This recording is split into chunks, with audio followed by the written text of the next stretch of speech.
by H.P. Lovecraft and Zealia Bishop. Chapter 1. It is only within the last few years that most people have stopped thinking of the West as a new land. I suppose the idea gained ground because our own especial civilization happens to be new there.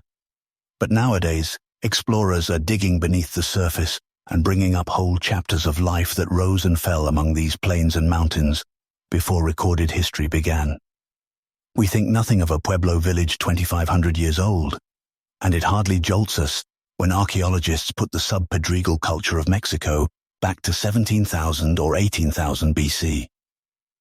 We hear rumors of still older things too, of primitive man contemporaneous with extinct animals and known today only through a few fragmentary bones and artifacts, so that the idea of newness is fading out pretty rapidly. Europeans usually catch the sense of immemorial ancientness and deep deposits from successive life streams better than we do. Only a couple of years ago, a British author spoke of Arizona as a moon-dim region, very lovely in its way, and stark and old, an ancient, lonely land. Yet I believe I have a deeper sense of the stupefying, almost horrible ancientness of the West than any European.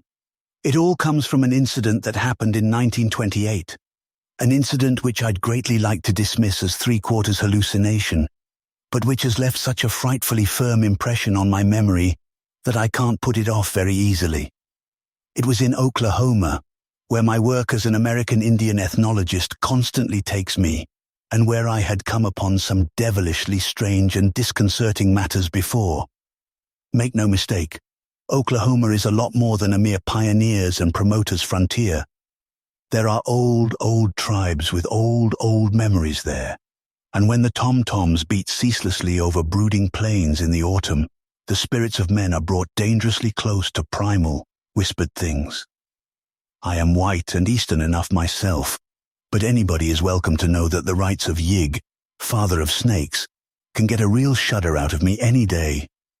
I have heard and seen too much to be sophisticated in such matters, and so it is with this incident of 1928. I'd like to laugh it off, but I can't. I had gone into Oklahoma to track down and correlate one of the many ghost tales which were current among the white settlers, but which had strong Indian corroboration, and, I felt sure, an ultimate Indian source. They were very curious, these open-air ghost tales, and though they sounded flat and prosaic in the mouths of the white people, they had earmarks of linkage with some of the richest and obscurest phases of native mythology. All of them were woven around the vast, lonely, artificial-looking mounds in the western part of the state, and all of them involved apparitions of exceedingly strange aspect and equipment. The commonest, and among the oldest, became quite famous in 1892, when a government marshal named John Willis went into the Mound region after horse thieves, and came out with a wild yarn of nocturnal cavalry horses in the air between great armies of invisible spectres, battles that involved the rush of hooves and feet, the thud of blows, the clank of metal on metal, the muffled cries of warriors, and the fall of human and equine bodies. These things happened by moonlight and frightened his horse as well as himself. The sounds persisted an hour at a time, vivid but subdued as if brought from a distance by a wind and unaccompanied by any glimpse of the armies themselves. Later on, Willis learned that the seat of the sounds was a notoriously haunted spot, shunned by settlers and Indians alike. Many had seen or half seen the warring horsemen in the sky and had furnished dim, ambiguous descriptions. The settlers described the ghostly fighters as Indians, though of no familiar tribe, and having the most singular costumes and weapons. They even went so far as to say that they could not be sure the horses were really horses.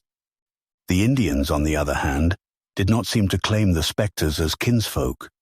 They referred to them as those people, the old people, or they who dwell below, and appeared to hold them in too great a frightened veneration to talk much about them. No ethnologist had been able to pin any tale-teller down to a specific description of the beings, and apparently nobody had ever had a very clear look at them. The Indians had one or two old proverbs about these phenomena, saying that men very old make very big spirit, not so old, not so big, older than all time, then spirit he so big he near flesh. Those old people and spirits they mix up, get all the same. Now all of this, of course, is old stuff to an ethnologist, of a piece with the persistent legends of rich hidden cities and buried races which abound among the Pueblo and Plains Indians, and which lured Coronado centuries ago on his vain search for the fabled Quivira. What took me into western Oklahoma was something far more definite and tangible, a local and distinctive tale which, though really old, was wholly new to the outside world of research, and which involved the first clear descriptions of the ghosts which it treated of.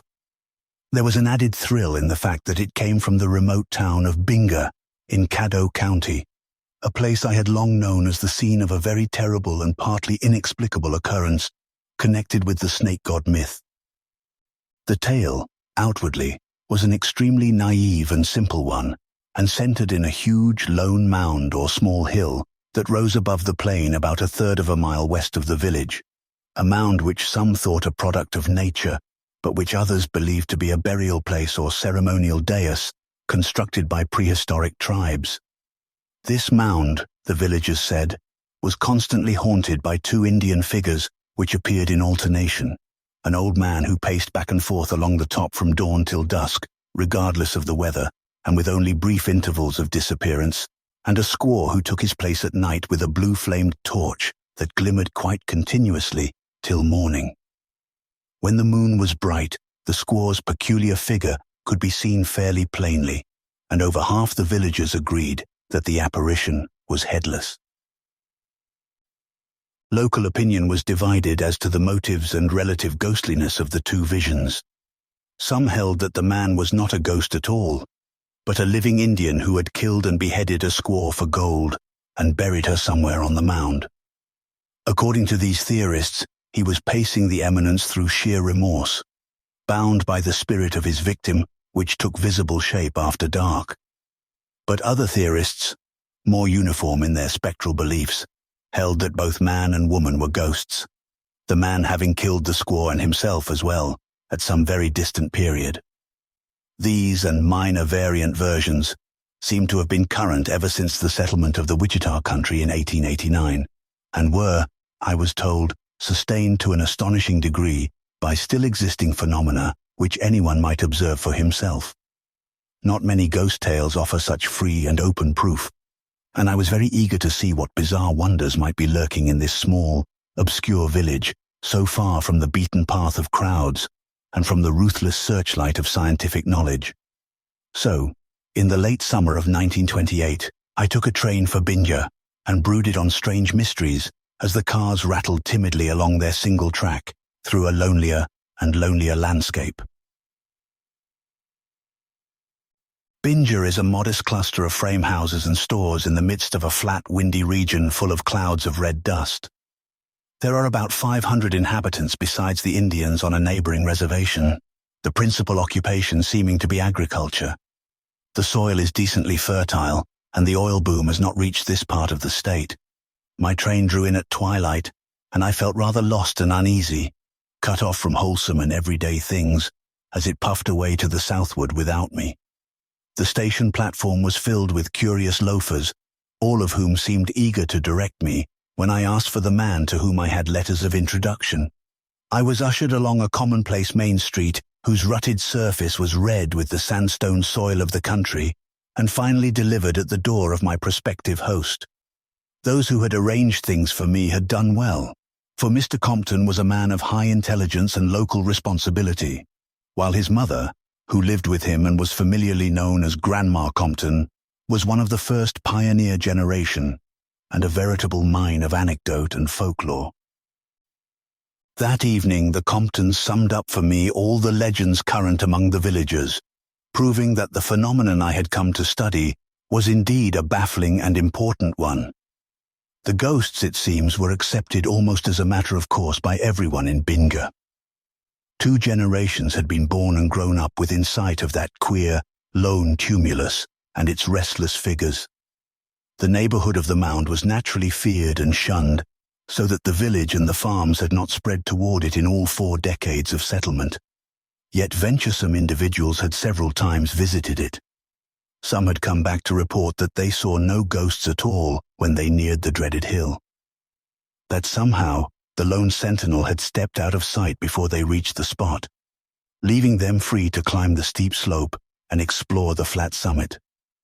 There was nothing up there, they said, merely a rough expanse of underbrush. Where the Indian watcher could have vanished to, they had no idea.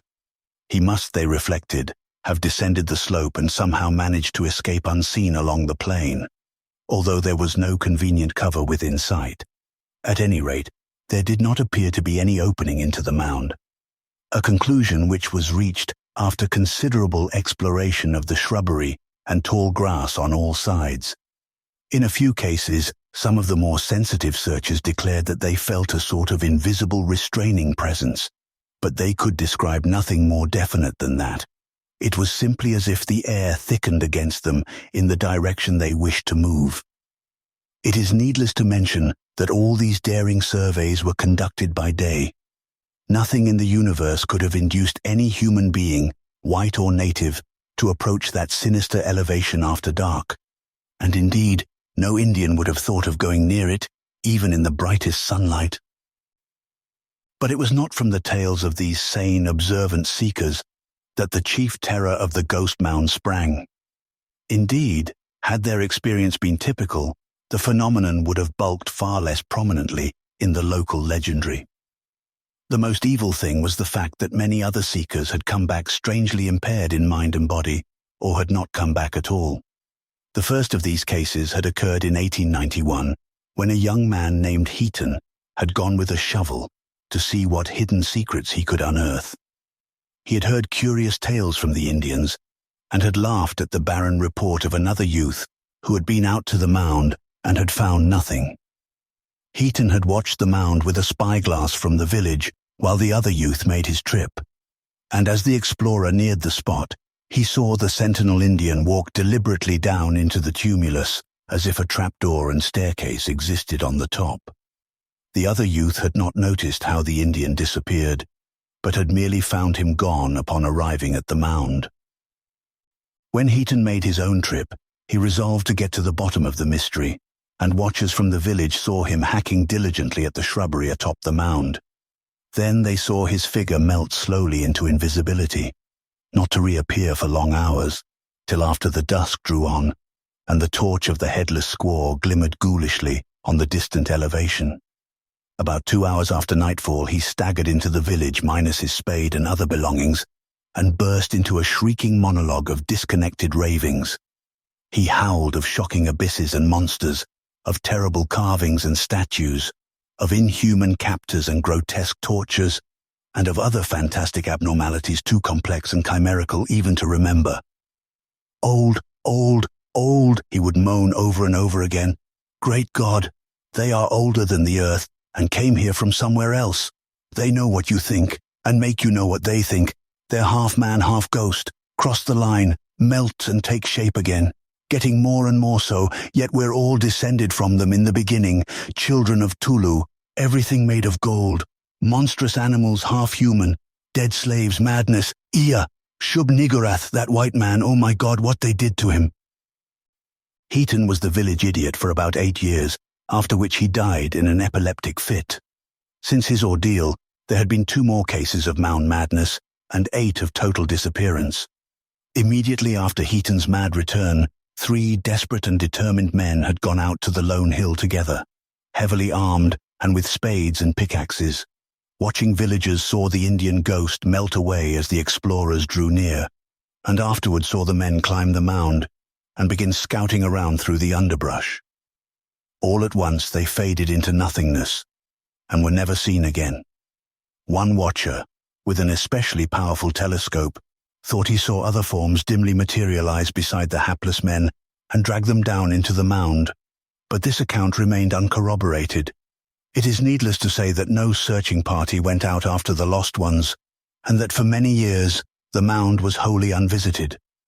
Only when the incidents of 1891 were largely forgotten did anybody dare to think of further explorations. Then, about 1910, a fellow too young to recall the old horrors made a trip to the shunned spot and found nothing at all. By 1915, the acute dread and wild legendary of 91 had largely faded into the commonplace and unimaginative ghost tales at present surviving. That is, had so faded among the white people. On the nearby reservation were old Indians who thought much and kept their own counsel. About this time, a second wave of active curiosity and adventuring developed, and several bold searchers made the trip to the mound and returned. Then came a trip of 2 Eastern visitors with spades and other apparatus, a pair of amateur archaeologists connected with a small college who had been making studies among the Indians. No one watched this trip from the village, but they never came back. The searching party that went out after them, among whom was my host Clyde Compton, found nothing whatsoever amiss at the mound. The next trip was the solitary venture of old Captain Lawton, a grizzled pioneer who had helped to open up the region in 1889, but who had never been there since. He had recalled the mound and its fascination all through the years, and being now in comfortable retirement, resolved to have a try at solving the ancient riddle. Long familiarity with Indian myth had given him ideas rather stranger than those of the simple villagers, and he had made preparations for some extensive delving.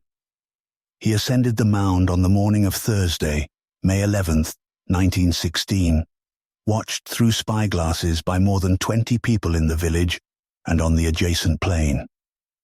His disappearance was very sudden and occurred as he was hacking at the shrubbery with a brush cutter. No one could say more than that he was there one moment and absent the next. For over a week, no tidings of him reached Binja, and then, in the middle of the night, there dragged itself into the village the object about which dispute still rages.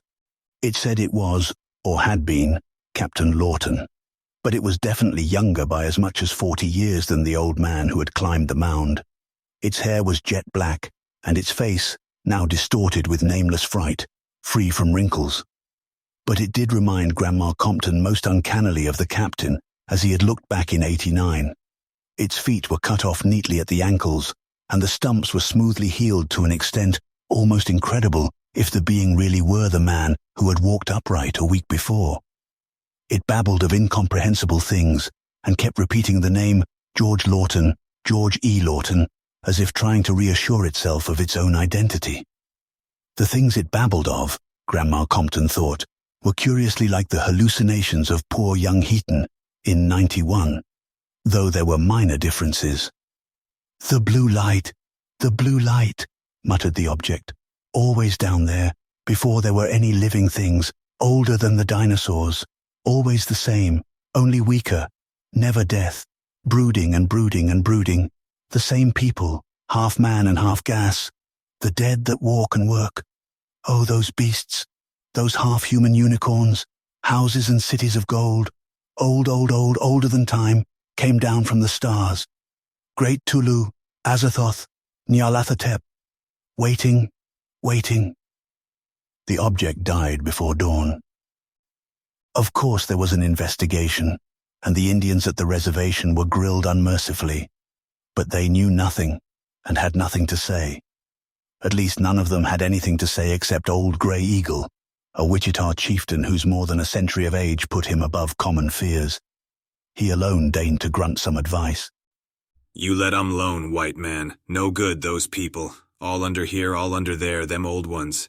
Yig, big father of snakes, he there. Yig is Yig. Tirawa, big father of men, he there. Tirawa is Tirawa. No die, no get old. Just same like air. Just live and wait.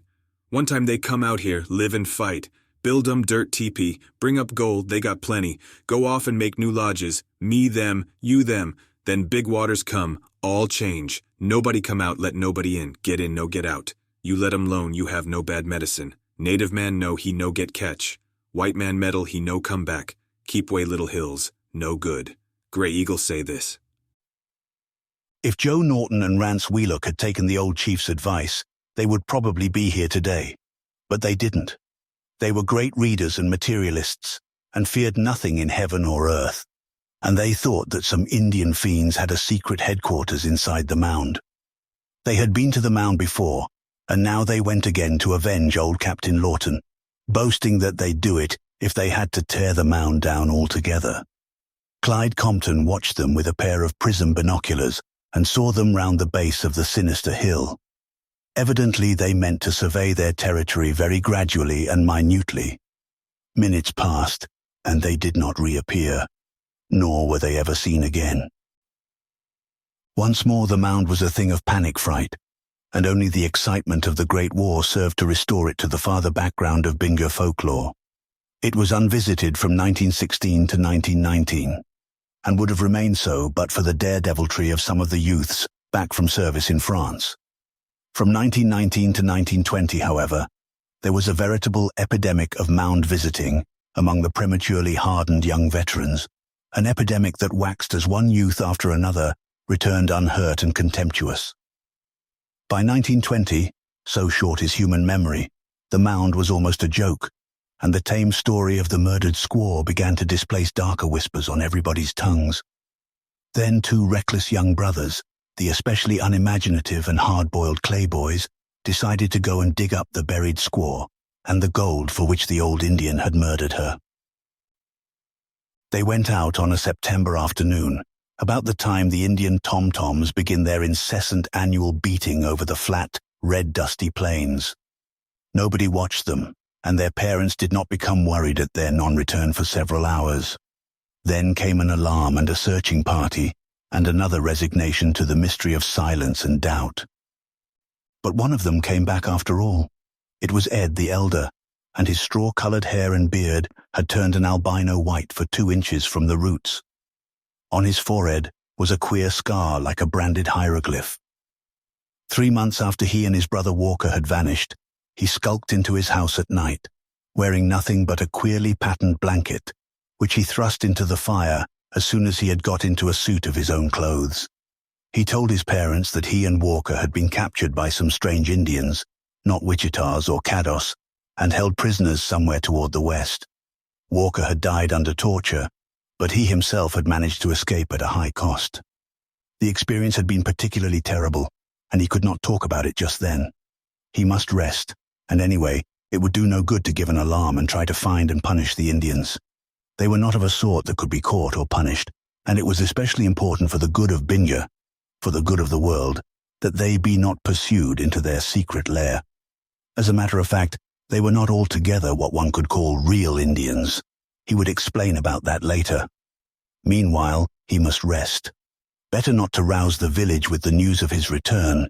He would go upstairs and sleep. Before he climbed the rickety flight to his room, he took a pad and pencil from the living room table and an automatic pistol from his father's desk drawer. 3 hours later, the shot rang out. Ed Clay had put a bullet neatly through his temples with a pistol clutched in his left hand, leaving a sparsely written sheet of paper on the rickety table near his bed. He had, it later appeared from the whittled pencil stub and stove full of charred paper, originally written much more, but had finally decided not to tell what he knew beyond vague hints. The surviving fragment was only a mad warning scrawled in a curiously backhanded script, the ravings of a mind obviously deranged by hardships, and it read thus, rather surprisingly for the utterance of one who had always been stolid and matter-of-fact. For God's sake, never go near that mound. It is part of some kind of a world so devilish and old it cannot be spoke about me. And Walker went and was took into the thing, just melted at times and made up again, and the whole world outside is helpless alongside of what they can do. They what live forever young as they like, and you can't tell if they are really men or just ghosties.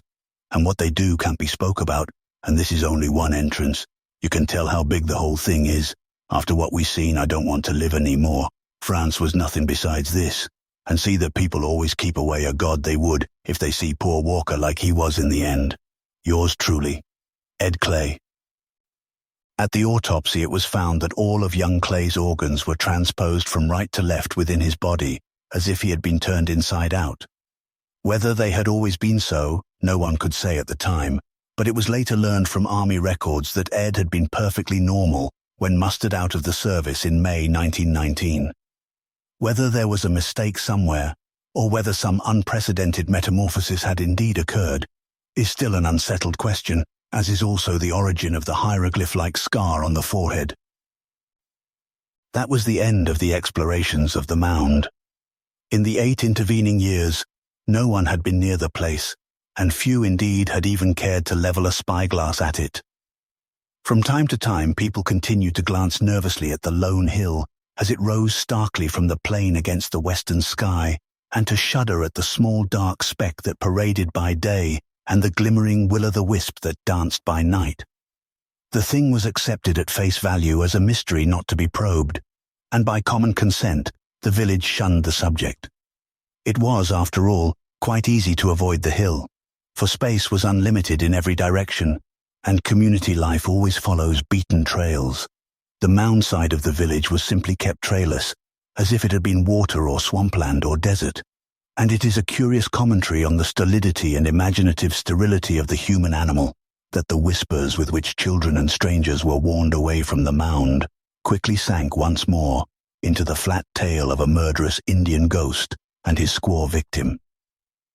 Only the tribesmen on the reservation, and thoughtful old-timers like Grandma Compton, remembered the overtones of unholy vistas and deep cosmic menace which clustered around the ravings of those who had come back, changed and shattered. It was very late, and Grandma Compton had long since gone upstairs to bed when Clyde finished telling me this. I hardly knew what to think of the frightful puzzle, yet rebelled at any notion to conflict with sane materialism. What influence had brought madness, or the impulse of flight and wandering, to so many who had visited the mound? Though vastly impressed, I was spurred on rather than deterred. Surely I must get to the bottom of this matter, as well I might if I kept a cool head and an unbroken determination. Compton saw my mood and shook his head worriedly. Then he motioned me to follow him outdoors. We stepped from the frame house to the quiet side street or lane and walked a few paces in the light of a waning August moon to where the houses were thinner. The half-moon was still low and had not blotted many stars from the sky, so that I could see not only the westering gleams of Altair and Vega, but the mystic shimmering of the Milky Way as I looked out over the vast expanse of earth and sky in the direction that Compton pointed. Then, all at once I saw a spark that was not a star, a bluish spark that moved and glimmered against the Milky Way near the horizon, and that seemed in a vague way more evil and malevolent than anything in the vault above. In another moment it was clear that this spark came from the top of a long distant rise in the outspread and faintly litten plain, and I turned to Compton with a question. Yes, it's the blue ghost light, and that is the mound. There's not a night in history that we haven't seen it, and not a living soul in Bingor that would walk out over that plain toward it. It's a bad business, young man, and if you're wise, you'll let it rest where it is. Better call your search off, son, and tackle some of the other Injun legends around here. We've plenty to keep you busy, heaven knows. Chapter 2. But I was in no mood for advice, and though Compton gave me a pleasant room, I could not sleep a wink through eagerness for the next morning, with its chances to see the daytime ghost and to question the Indians at the reservation. I meant to go about the whole thing slowly and thoroughly, equipping myself with all available data, both white and native, before I commenced any actual archaeological investigations. I rose and dressed at dawn, and when I heard others stirring, I went downstairs. Compton was building the kitchen fire while his mother was busy in the pantry. When he saw me, he nodded, and after a moment invited me out into the glamorous young sunlight. I knew where we were going, and as we walked along the lane, I strained my eyes westward over the plains. There was the mound, far away and very curious in its aspect of artificial regularity. It must have been from 30 to 40 feet high, and all of 100 yards from north to south as I looked at it. It was not as wide as that from east to west, Compton said, but had the contour of a rather thinnish ellipse. He, I knew, had been safely out to it and back several times. As I looked at the rim silhouetted against the deep blue of the west, I tried to follow its minor irregularities, and became impressed with a sense of something moving upon it. My pulse mounted a bit feverishly, and I seized quickly on the high-powered binoculars which Compton had quietly offered me. Focusing them hastily, I saw at first only a tangle of underbrush on the distant mound's rim, and then something stalked into the field. It was unmistakably a human shape, and I knew at once that I was seeing the daytime Indian ghost. I did not wonder at the description, for surely the tall, lean, darkly robed being with the filleted black hair and seamed, coppery, expressionless aquiline face looked more like an Indian than anything else in my previous experience. And yet my trained ethnologist's eye told me at once that this was no native of any sort hitherto known to history, but a creature of vast racial variation and of a wholly different culture stream. Modern Indians are brachycephalic, round-headed, and you can't find any dolichocephalic or long-headed skulls except in ancient Pueblo deposits dating back 2,500 years or more. Yet this man's long-headedness was so pronounced that I recognized it at once, even at his vast distance and in the uncertain field of the binoculars. I saw, too, that the pattern of his robe represented a decorative tradition utterly remote from anything we recognize in southwestern native art.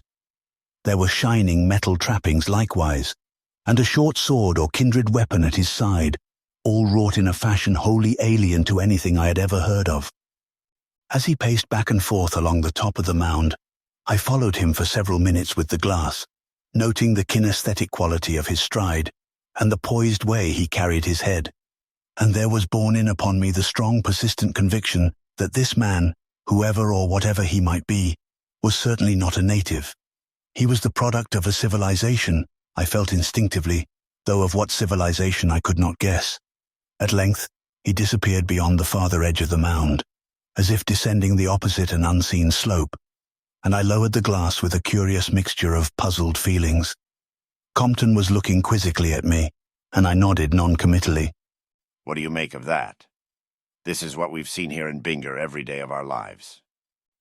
That noon found me at the Indian reservation talking with old Grey Eagle, who, through some miracle, was still alive, though he must have been close to 150 years old. He was a strange, impressive figure, this stern, fearless leader of his kind, who had talked with outlaws and traders in fringed buckskin and French officials in knee breeches and three-cornered hats. And I was glad to see that because of my air of deference toward him, he appeared to like me. His liking, however, took an unfortunately obstructive form as soon as he learned what I wanted, for all he would do was to warn me against the search I was about to make. You good boy. You no bother that hill. Bad medicine. Plenty devil under there. Catch him when you dig. No dig, no hurt. Go and dig, no come back. Just same when me boy, just same when my father and he father boy. All time buck he walk in day, squaw with no head she walk in night. All time since white men with tin coats they come from sunset and below Big River, long way back, 3-4 times more back than Grey Eagle, 2 times more back than Frenchman, all same after then. More back than that, nobody go near little hills nor deep valleys with stone caves. Still more back, those old ones no hide, come out and make villages. Bring plenty gold, me them, you them. Then big waters come, all change. Nobody come out, let nobody in. Get in, no get out. They no die, no get old like Grey Eagle with valleys in face and snow on head. Just same like air. Some man, some spirit. Bad medicine. Sometimes at night spirit come out on half man, half horse with horn and fight where men once fight. Keep way them place. No good, you good boy. Go way and let them old ones alone. That was all I could get out of the ancient chief, and the rest of the Indians would say nothing at all. But if I was troubled, Grey Eagle was clearly more so, for he obviously felt a real regret at the thought of my invading the region he feared so abjectly. As I turned to leave the reservation, he stopped me for a final ceremonial farewell, and once more tried to get my promise to abandon my search. When he saw that he could not, he produced something half timidly from a buckskin pouch he wore, and extended it toward me very solemnly. It was a worn but finely minted metal disc about 2 inches in diameter, oddly figured and perforated, and suspended from a leathern cord. You no promise. Then Grey Eagle no can tell what get you. But if anything help him, this good medicine. Come from my father, he get from a father, he get from me father, all way back, close to Tarawa, all men's father. My father say, you keep way from those old ones, keep way from little hills and valleys with stone caves. But if old ones they come out to get you, then you show 'em this medicine. They know. They make him long way back. They look, then they no do such bad medicine maybe. But no can tell. You keep away just same. Them no good, no tell what they do. As he spoke, Grey Eagle was hanging the thing around my neck, and I saw it was a very curious object indeed. The more I looked at it, the more I marveled, for not only was its heavy, darkish, lustrous, and richly mottled substance an absolutely strange metal to me, but what was left of its design seemed to be of a marvelously artistic and utterly unknown workmanship. One side, so far as I could see, had borne an exquisitely modelled serpent design, whilst the other side had depicted a kind of octopus or other tentacled monster. There were some half-effaced hieroglyphs too, of a kind which no archaeologist could identify or even place conjecturally. With Grey Eagle's permission, I later had expert historians, anthropologists, geologists, and chemists pass carefully upon the disc, but from them I obtained only a chorus of bafflement. It defied either classification or analysis. The chemists called it an amalgam of unknown metallic elements of heavy atomic weight, and one geologist suggested that the substance must be of meteoric origin, shot from unknown gulfs of interstellar space. Whether it really saved my life or sanity or existence as a human being, I cannot attempt to say, but Grey Eagle is sure of it. He has it again now, and I wonder if it has any connection with his inordinate age. All his fathers who had it lived far beyond the century mark, perishing only in battle. Is it possible that Grey Eagle, if kept from accidents, will never die? But I am ahead of my story. When I returned to the village, I tried to secure more Mound lore, but found only excited gossip and opposition. It was really flattering to see how solicitous the people were about my safety, but I had to set their almost frantic remonstrances aside. I showed them Grey Eagle's charm, but none of them had ever heard of it before, or seen anything even remotely like it. They agreed that it could not be an Indian relic, and imagined that the old chief's ancestors must have obtained it from some trader. When they saw they could not deter me from my trip, the Binja citizens sadly did what they could to aid my outfitting. Having known before my arrival the sort of work to be done, I had most of my supplies already with me: machete and trench knife for shrub clearing and excavating, electric torches for any underground phase which might develop, rope, field glasses, tape measure, microscope, and incidentals for emergencies, as much in fact as might be comfortably stowed in a convenient handbag. To this equipment I added only the heavy revolver which the sheriff forced upon me, and the pick and shovel which I thought might expedite my work. I decided to carry these latter things slung over my shoulder with a stout cord, for I soon saw that I could not hope for any helpers or fellow explorers. The village would watch me, no doubt, with all its available telescopes and field glasses, but it would not send any citizen so much as a yard over the flat plain toward the lone hillock. My start was timed for early the next morning, and all the rest of that day I was treated with the awed and uneasy respect which people give to a man about to set out for certain doom. When morning came, a cloudy though not a threatening morning, the whole village turned out to see me start across the dust-blown plain. Binoculars showed the lone man at his usual pacing on the mound, and I resolved to keep him in sight as steadily as possible during my approach. At the last moment, a vague sense of dread oppressed me, and I was just weak and whimsical enough to let Grey Eagle's talisman swing on my chest in full view of any beings or ghosts who might be inclined to heed it. Bidding au revoir to Compton and his mother, I started off at a brisk stride despite the bag in my left hand and the clanking pick and shovel strapped to my back, holding my field glass in my right hand and taking a glance at the silent pacer from time to time. As I neared the mound, I saw the man very clearly and fancied I could trace an expression of infinite evil and decadence on his seamed, hairless features. I was startled, too, to see that his goldenly gleaming weapon case bore hieroglyphs very similar to those on the unknown talisman I wore. All the creature's costume and trappings bespoke exquisite workmanship and cultivation. Then, all too abruptly, I saw him start down the farther side of the mound and out of sight. When I reached the place, about 10 minutes after I set out, there was no one there. There is no need of relating how I spent the early part of my search in surveying and circumnavigating the mound, taking measurements, and stepping back to view the thing from different angles. It had impressed me tremendously as I approached it, and there seemed to be a kind of latent menace in its two regular outlines. It was the only elevation of any sort on the wide, level plain, and I could not doubt for a moment that it was an artificial tumulus. The steep sides seemed wholly unbroken, and without marks of human tenancy or passage.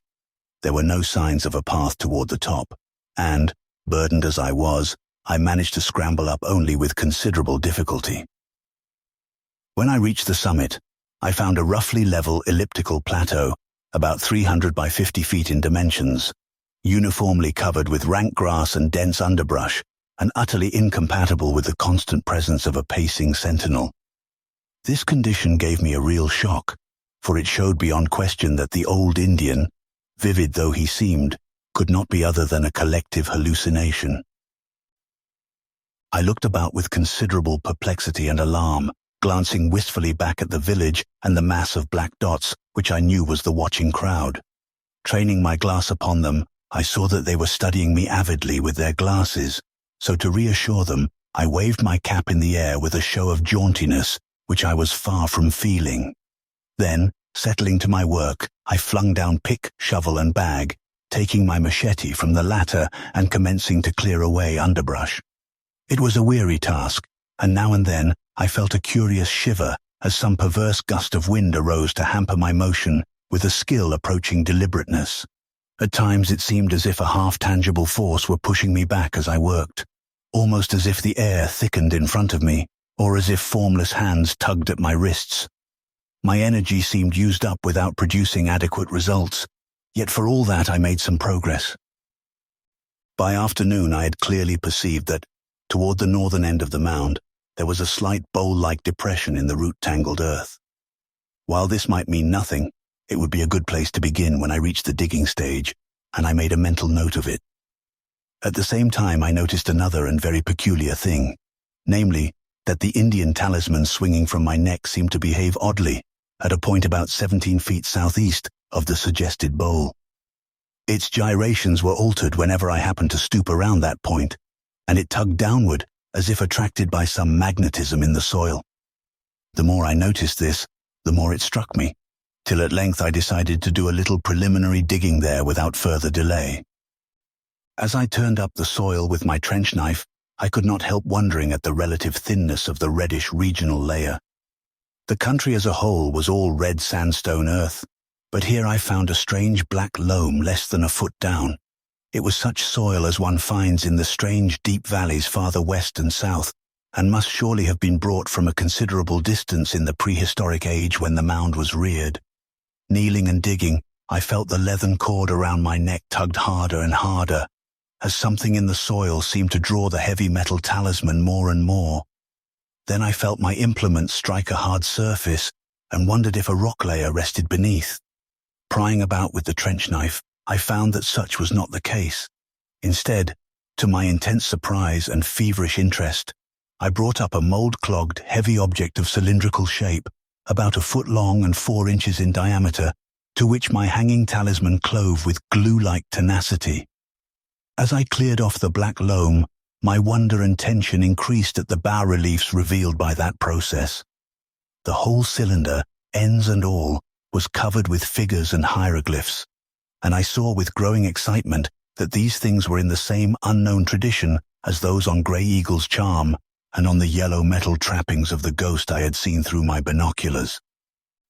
Sitting down, I further cleaned the magnetic cylinder against the rough corduroy of my knickerbockers, and observed that it was made of the same heavy, lustrous, unknown metal as the charm, hence no doubt the singular attraction. The carvings and chasings were very strange and very horrible, nameless monsters and designs fraught with insidious evil, and all were of the highest finish and craftsmanship. I could not at first make head or tail of the thing, and handled it aimlessly until I spied a cleavage near one end. Then I sought eagerly for some mode of opening, discovering at last that the end simply unscrewed. The cap yielded with difficulty, but at last it came off, liberating a curious aromatic odor. The sole contents was a bulky roll of a yellowish paper-like substance inscribed in greenish characters, and for a second I had the supreme thrill of fancying that I held a written key to unknown elder worlds and abysses beyond time. Almost immediately, however, the unrolling of one end showed that the manuscript was in Spanish, albeit the formal, pompous Spanish of a long-departed day. In the golden sunset light, I looked at the heading and the opening paragraph, trying to decipher the wretched and ill-punctuated script of the vanished writer. What manner of relic was this? Upon what sort of a discovery had I stumbled? The first words set me in a new fury of excitement and curiosity, for instead of diverting me from my original quest, they startlingly confirmed me in that very effort. The yellow scroll with the green script began with a bold, identifying caption and a ceremoniously desperate appeal for belief in incredible revelations to follow. Relación de Panfilo de Zamakona y Núñez, Hidalgo de Luarca, en Asturias, tocante al mundo soterráneo de Sinayan, 1545 AD. En el nombre de la Santísima Trinidad, Padre, Hijo y Espíritu Santo, tres personas distintas y un solo, Dios verdadero, y de la Santísima Virgen Nuestra Señora, yo, Panfilo de Zamakona, hijo de Pedro Guzmán y Zamakona, Hidalgo, y de la Dona Inés Alvarado y Núñez, Delaware Luarca en Asturias, juro para que todo quedeco está verdadero como sacramento. I paused to reflect on the portentous significance of what I was reading. The narrative of Panfilo de Zamakona y Núñez, gentlemen, of Luarca in Asturias, concerning the subterranean world of Sinayan, AD 1545. Here, surely, was too much for any mind to absorb all at once. A subterranean world, again that persistent idea which filtered through all the Indian tales and through all the utterances of those who had come back from the Mound. And the date, 1545, what could this mean? In 1540, Coronado and his men had gone north from Mexico into the wilderness, but had they not turned back in 1542? My eye ran questingly down the opened part of the scroll, and almost at once seized on the name Francisco Vázquez de Coronado. The writer of this thing, clearly, was one of Coronado's men, but what had he been doing in this remote realm 3 years after his party had gone back? I must read further, for another glance told me that what was now unrolled was merely a summary of Coronado's northward march, differing in no essential way from the account known to history. It was only the waning light which checked me before I could unroll and read more, and in my impatient bafflement, I almost forgot to be frightened at the onrush of night in this sinister place. Others, however, had not forgotten the lurking terror, for I heard a loud, distant hallooing from a knot of men who had gathered at the edge of the town. Answering the anxious hail, I restored the manuscript to its strange cylinder, to which the disc around my neck still clung, until I pried it off and packed it, and my smaller implements for departure.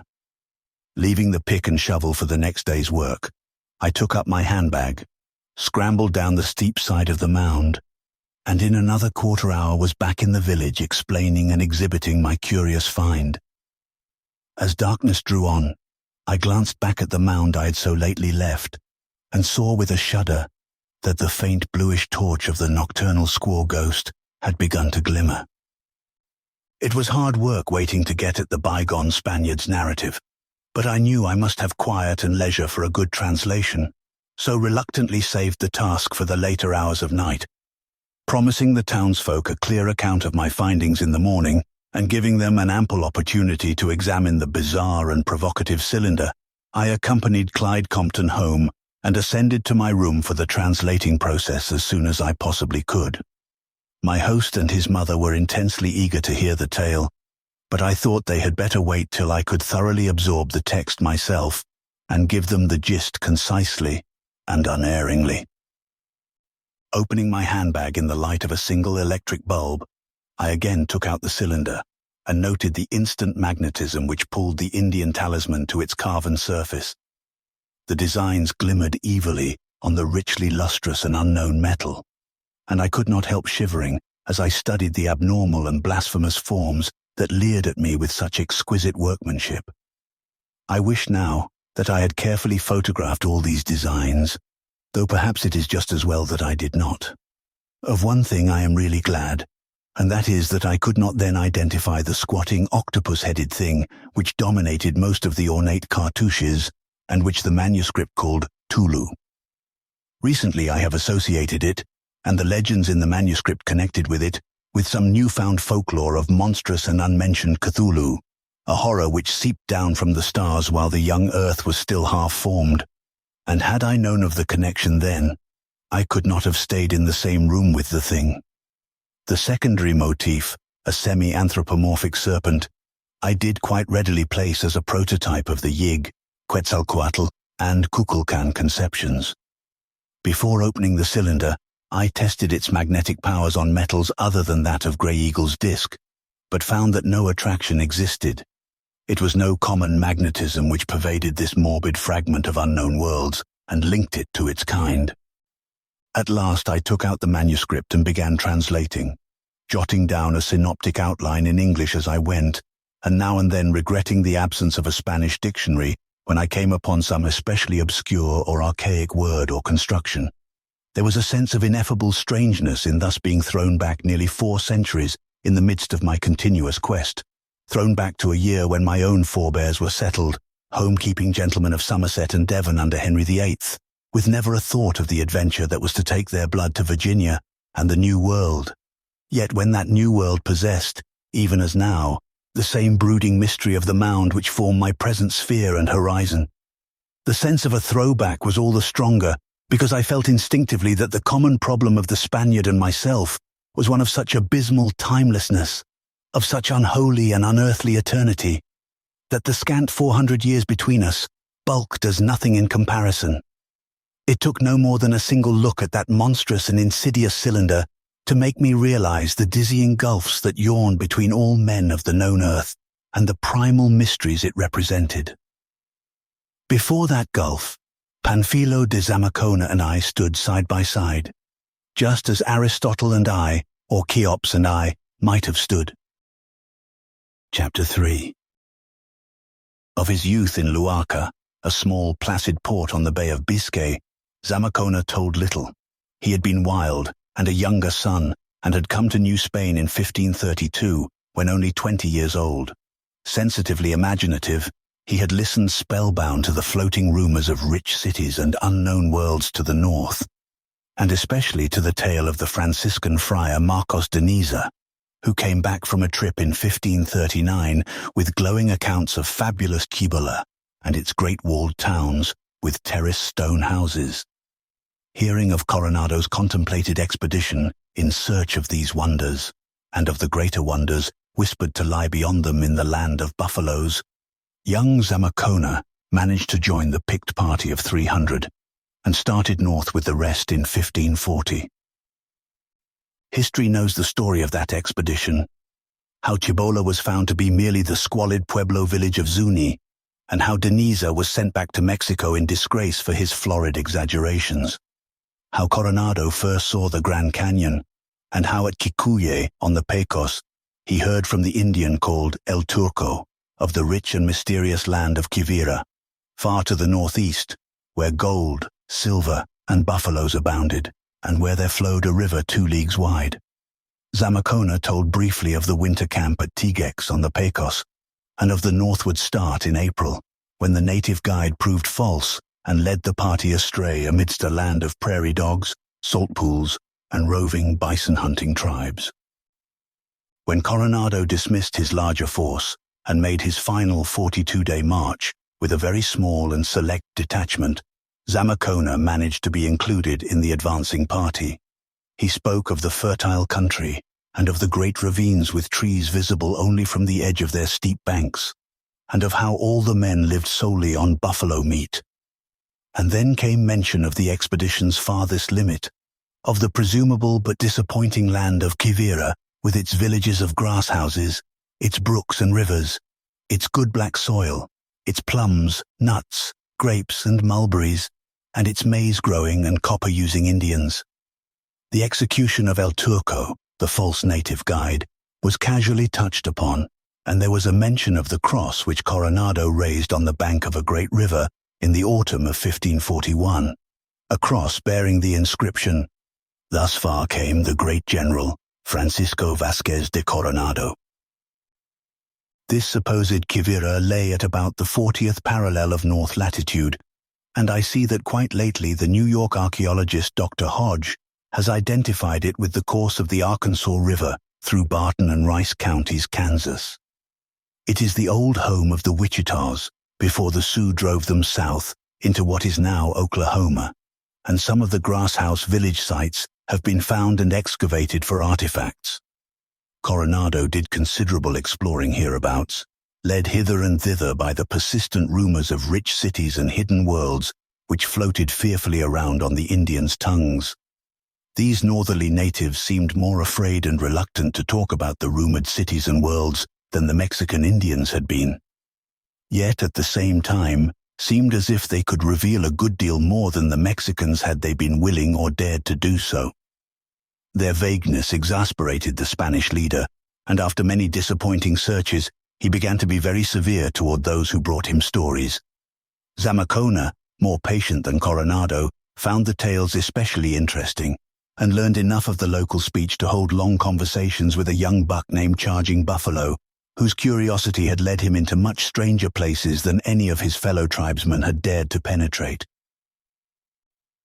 It was Charging Buffalo who told Zamakona of the queer stone doorways, gates, or cave mouths at the bottom of some of those deep, steep wooded ravines which the party had noticed on the northward march. These openings, he said, were mostly concealed by shrubbery, and few had entered them for untold eons. Those who went to where they led never returned, or in a few cases returned mad or curiously maimed. But all this was legend, for nobody was known to have gone more than a limited distance inside any of them, within the memory of the grandfathers of the oldest living men. Charging Buffalo himself had probably been farther than anyone else, and he had seen enough to curb both his curiosity and his greed for the rumored gold below. Beyond the aperture he had entered, there was a long passage running crazily up and down and round about, and covered with frightful carvings of monsters and horrors that no man had ever seen. At last, after untold miles of windings and descents, there was a glow of terrible blue light, and the passage opened upon a shocking netherworld. About this the Indian would say no more, for he had seen something that had sent him back in haste. But the golden cities must be somewhere down there, he added, and perhaps a white man with the magic of the thunderstick might succeed in getting to them. He would not tell the big chief Coronado what he knew, for Coronado would not listen to Indian talk anymore. Yes, he could show Zamakona the way if the white man would leave the party and accept his guidance. But he would not go inside the opening with the white man. It was bad in there. The place was about a 5 days' march to the south, near the region of great mounds. These mounds had something to do with the evil world down there. They were probably ancient closed-up passages to it, for once the old ones below had had colonies on the surface and had traded with men everywhere, even in the lands that had sunk under the big waters. It was when those lands had sunk that the old ones closed themselves up below and refused to deal with surface people. The refugees from the sinking places had told them that the gods of outer earth were against men, and that no men could survive on the outer earth unless they were demons in league with the evil gods. That is why they shut out all surface folk and did fearful things to any who ventured down where they dwelt. There had been sentries once at the various openings, but after ages they were no longer needed. Not many people cared to talk about the hidden old ones, and the legends about them would probably have died out but for certain ghostly reminders of their presence now and then. It seemed that the infinite ancientness of these creatures had brought them strangely near to the borderline of spirit, so that their ghostly emanations were more commonly frequent and vivid. Accordingly, the region of the great mounds was often convulsed with spectral nocturnal battles, reflecting those which had been fought in the days before the openings were closed. The old ones themselves were half ghost. Indeed, it was said that they no longer grew old or reproduced their kind, but flickered eternally in a state between flesh and spirit. The change was not complete, though, for they had to breathe. It was because the underground world needed air that the openings in the deep valleys were not blocked up, as the mound openings on the plains had been. These openings, Charging Buffalo added, were probably based on natural fissures in the earth. It was whispered that the Old Ones had come down from the stars to the world when it was very young and had gone inside to build their cities of solid gold because the surface was not then fit to live on. They were the ancestors of all men, yet none could guess from what star or what place beyond the stars they came. Their hidden cities were still full of gold and silver, but men had better let them alone unless protected by very strong magic. They had frightful beasts with a faint strain of human blood on which they rode and which they employed for other purposes. The things, so people hinted, were carnivorous and, like their masters, preferred human flesh, so that although the Old Ones themselves did not breed, they had a sort of half-human slave class which also served to nourish the human and animal population. This had been very oddly recruited and was supplemented by a second slave class of reanimated corpses. The Old Ones knew how to make a corpse into an automaton, which would last almost indefinitely and perform any sort of work when directed by streams of thought. Charging Buffalo said that the people had all come to talk by means of thought only, speech having been found crude and needless, except for religious devotions and emotional expression, as eons of discovery and study rolled by. They worshipped Yig, the great father of serpents, and Cthulhu, the octopus-headed entity that had brought them down from the stars, appeasing both of these hideous monstrosities by means of human sacrifices offered up in a very curious manner which Charging Buffalo did not care to describe. Zamakona was held spellbound by the Indian's tale, and at once resolved to accept his guidance to the cryptic doorway in the ravine. He did not believe the accounts of strange ways attributed by legend to the hidden people, for the experiences of the party had been such as to disillusion one regarding native myths of unknown lands. But he did feel that some sufficiently marvelous field of riches and adventure must indeed lie beyond the weirdly carved passages in the earth. At first he thought of persuading Charging Buffalo to tell his story to Coronado, offering to shield him against any effects of the leader's testy skepticism. But later, he decided that a lone adventure would be better. If he had no aid, he would not have to share anything he found, but might perhaps become a great discoverer and owner of fabulous riches. Success would make him a greater figure than Coronado himself, perhaps a greater figure than anyone else in New Spain, including even the mighty Viceroy Don Antonio de Mendoza.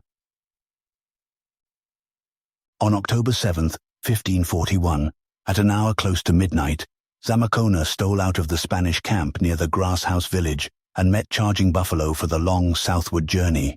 He traveled as lightly as possible and did not wear his heavy helmet and breastplate. Of the details of the trip, the manuscript told very little, but Zamakona records his arrival at the Great Ravine on October 13th.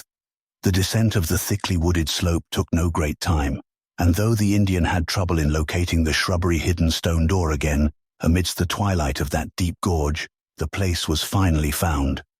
It was a very small aperture as doorways go, formed of monolithic sandstone jambs and lintel, and bearing signs of nearly effaced and now undecipherable carvings. Its height was perhaps 7 feet, and its width not more than 4. There were drilled places in the jambs which argued the bygone presence of a hinged door or gate, but all other traces of such a thing had long since vanished. At sight of this black gulf, Charging Buffalo displayed considerable fear and threw down his pack of supplies with signs of haste. He had provided Zamakona with a good stock of resinous torches and provisions, and had guided him honestly and well, but refused to share in the venture that lay ahead. Zamakona gave him the trinkets he had kept for such an occasion, and obtained his promise to return to the region in a month, afterward showing the way southward to the Pecos Pueblo villages. A prominent rock on the plain above them was chosen as a meeting place, the one arriving first to pitch camp, until the other should arrive. In the manuscript, Zamakona expressed a wistful wonder as to the Indian's length of waiting at the rendezvous, for he himself could never keep that tryst. At the last moment, Charging Buffalo tried to dissuade him from his plunge into the darkness, but soon saw it was futile, and gestured a stoical farewell. Before lighting his first torch, and entering the opening with his ponderous pack, the Spaniard watched the lean form of the Indian scrambling hastily and rather relievedly upward among the trees. It was the cutting of his last link with the world, though he did not know that he was never to see a human being, in the accepted sense of that term, again. Zamakona felt no immediate premonition of evil upon entering that ominous doorway, though from the first he was surrounded by a bizarre and unwholesome atmosphere. The passage, slightly taller and wider than the aperture, was for many yards a level tunnel of cyclopean masonry, with heavily worn flagstones underfoot, and grotesquely carved granite and sandstone blocks in sides and ceiling. The carvings must have been loathsome and terrible indeed, to judge from Zamakona's description, according to which most of them revolved around the monstrous beings Yig and Cthulhu. They were unlike anything the adventurer had ever seen before, though he added that the native architecture of Mexico came closest to them of all things in the outer world. After some distance, the tunnel began to dip abruptly, and irregular natural rock appeared on all sides. The passage seemed only partly artificial, and decorations were limited to occasional cartouches with shocking bas-reliefs.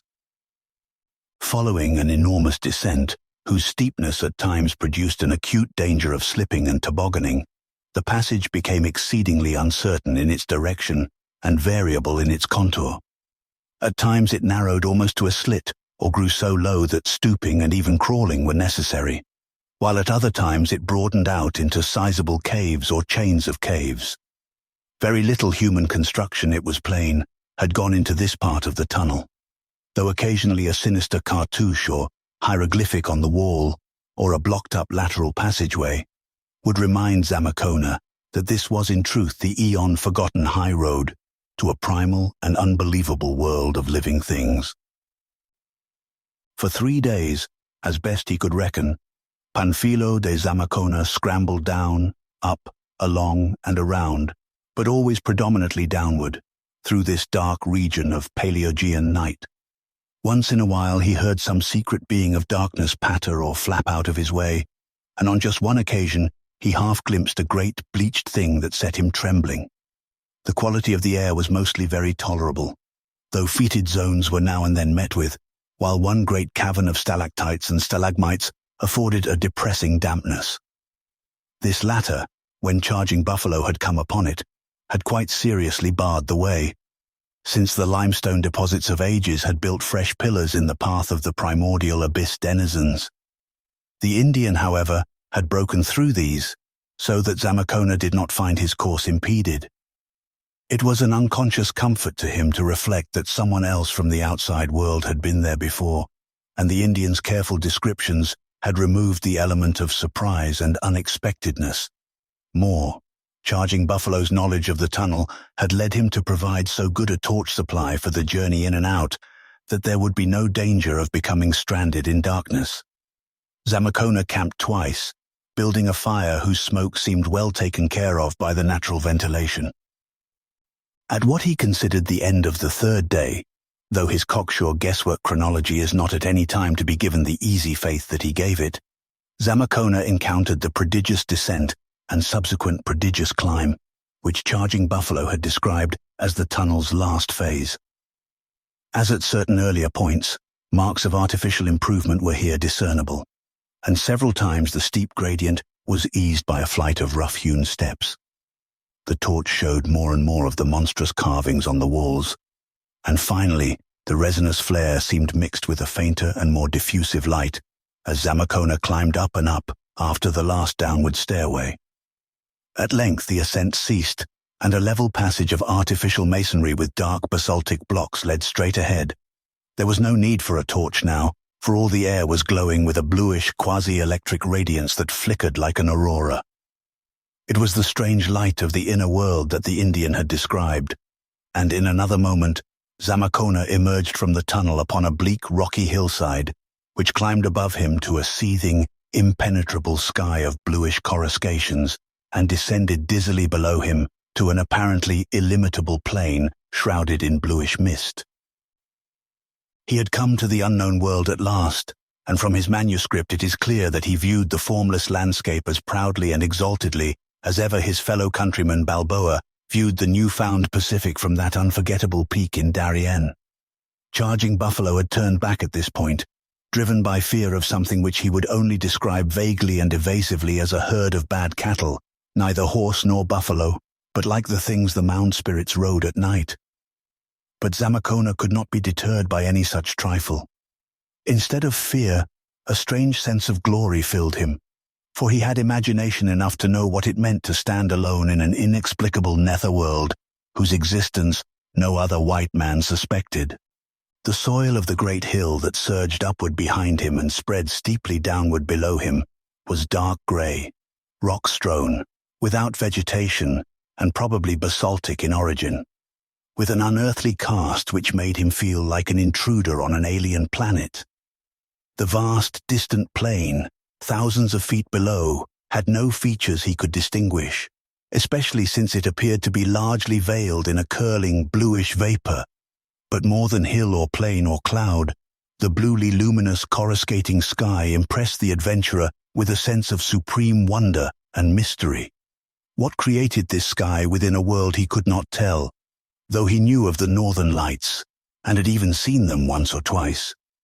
He concluded that this subterraneous light was something vaguely akin to the aurora, a view which moderns may well endorse, though it seems likely that certain phenomena of radioactivity may also enter in. At Zamakona's back, the mouth of the tunnel he had traversed yawned darkly, defined by a stone doorway very like the one he had entered in the world above, save that it was of greyish-black basalt instead of red sandstone. There were hideous sculptures, still in good preservation, and perhaps corresponding to those on the outer portal, which time had largely weathered away. The absence of weathering here argued a dry, temperate climate. Indeed, the Spaniard already began to note the delightfully spring-like stability of temperature which marks the air of the North's interior. On the stone jambs were works proclaiming the bygone presence of hinges, but of any actual door or gate no trace remained. Seating himself for rest and thought, Zamakona lightened his pack by removing an amount of food and torches sufficient to take him back through the tunnel.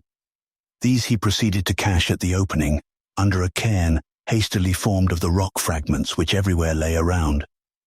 Then, readjusting his lightened pack, he commenced his descent toward the distant plain, preparing to invade a region which no living thing of outer earth had penetrated in a century or more, which no white man had ever penetrated, and from which, if legend were to be believed, no organic creature had ever returned sane.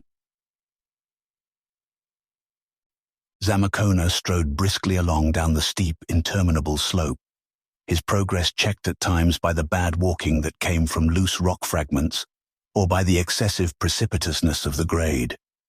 The distance of the mist-shrouded plain must have been enormous, for many hours' walking brought him apparently no closer to it than he had been before.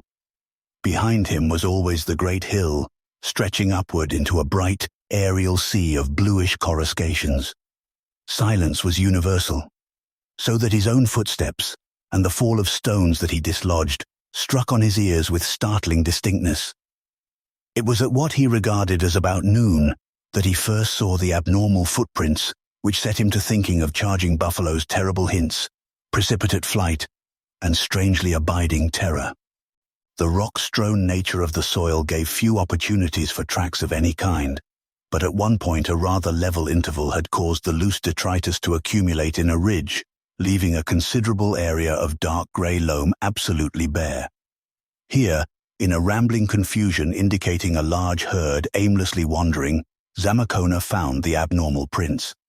It is to be regretted that he could not describe them more exactly, but the manuscript displayed far more vague fear than accurate observation. Just what it was that so frightened the Spaniard can only be inferred from his later hints regarding the beasts.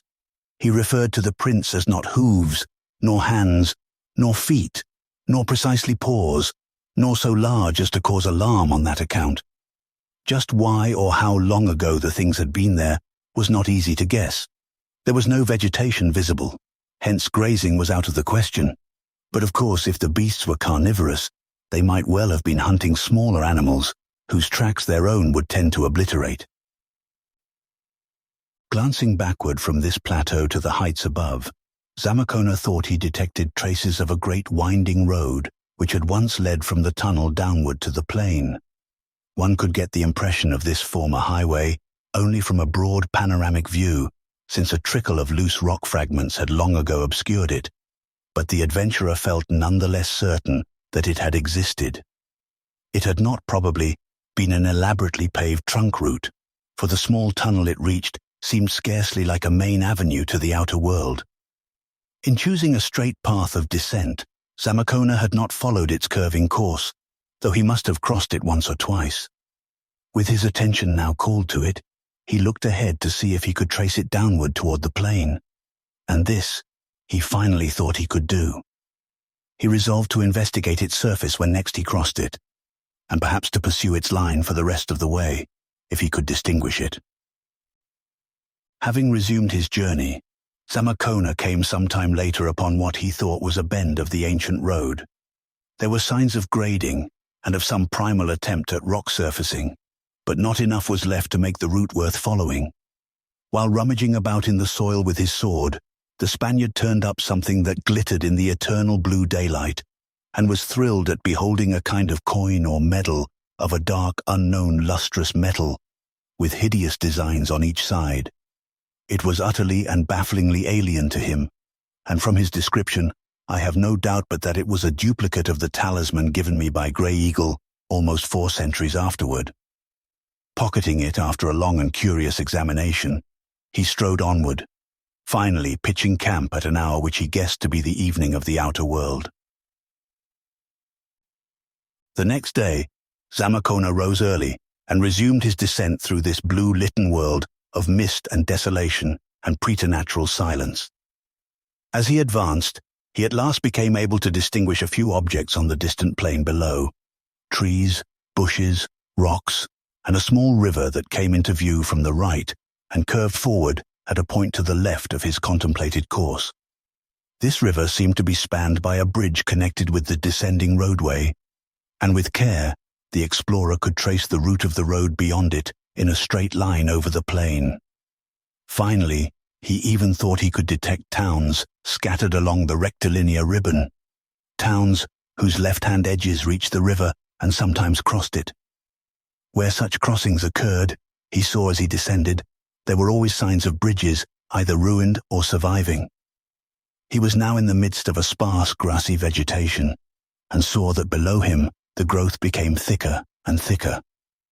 The road was easier to define now, since its surface discouraged the grass, which the looser soil supported. Rock fragments were less frequent, and the barren upward vista behind him looked bleak and forbidding, in contrast to his present milieu. It was on this day that he saw the blurred mass moving over the distant plain.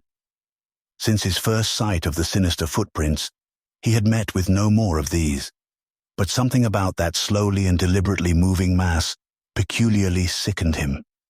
Nothing but a herd of grazing animals could move just like that, and after seeing the footprints, he did not wish to meet the things which had made them. Still, the moving mass was not near the road, and his curiosity and greed for fabled gold were great. Besides, who could really judge things from vague, jumbled footprints or from the panic-twisted hints of an Indian?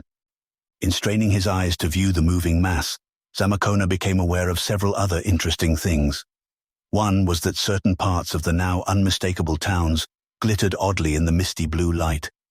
Another was that, besides the towns, several similarly glittering structures of a more isolated sort were scattered here and there along the road and over the plain. They seemed to be embowered in clumps of vegetation, and those off the road had small avenues leading to the highway.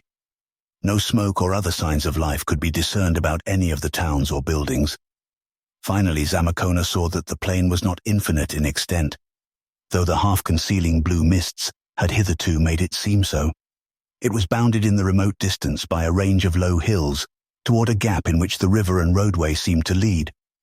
All this, especially the glittering of certain pinnacles in the towns, had become very vivid when Zamakona pitched his second camp amidst the endless blue day.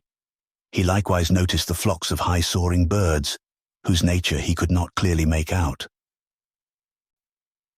The next afternoon, to use the language of the outer world as the manuscript did at all times, Zamakona reached the silent plain and crossed the soundless, slow-running river on a curiously carved and fairly well-preserved bridge of black basalt.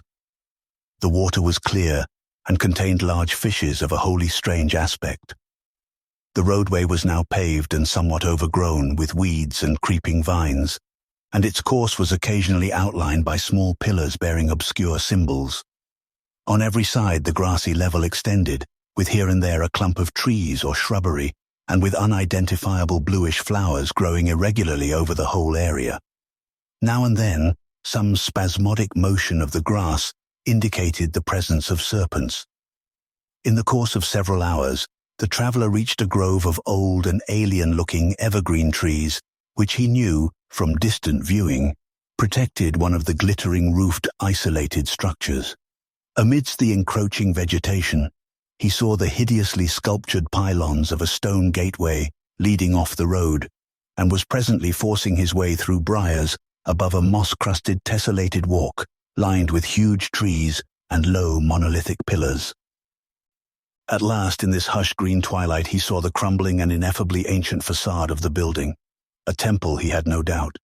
It was a mass of nauseous bas-reliefs depicting scenes and beings, objects and ceremonies, which could certainly have no place on this or any sane planet.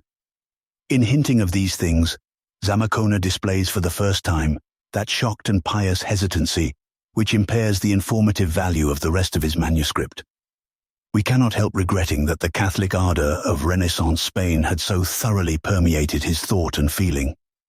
The door of the place stood wide open, and absolute darkness filled the windowless interior.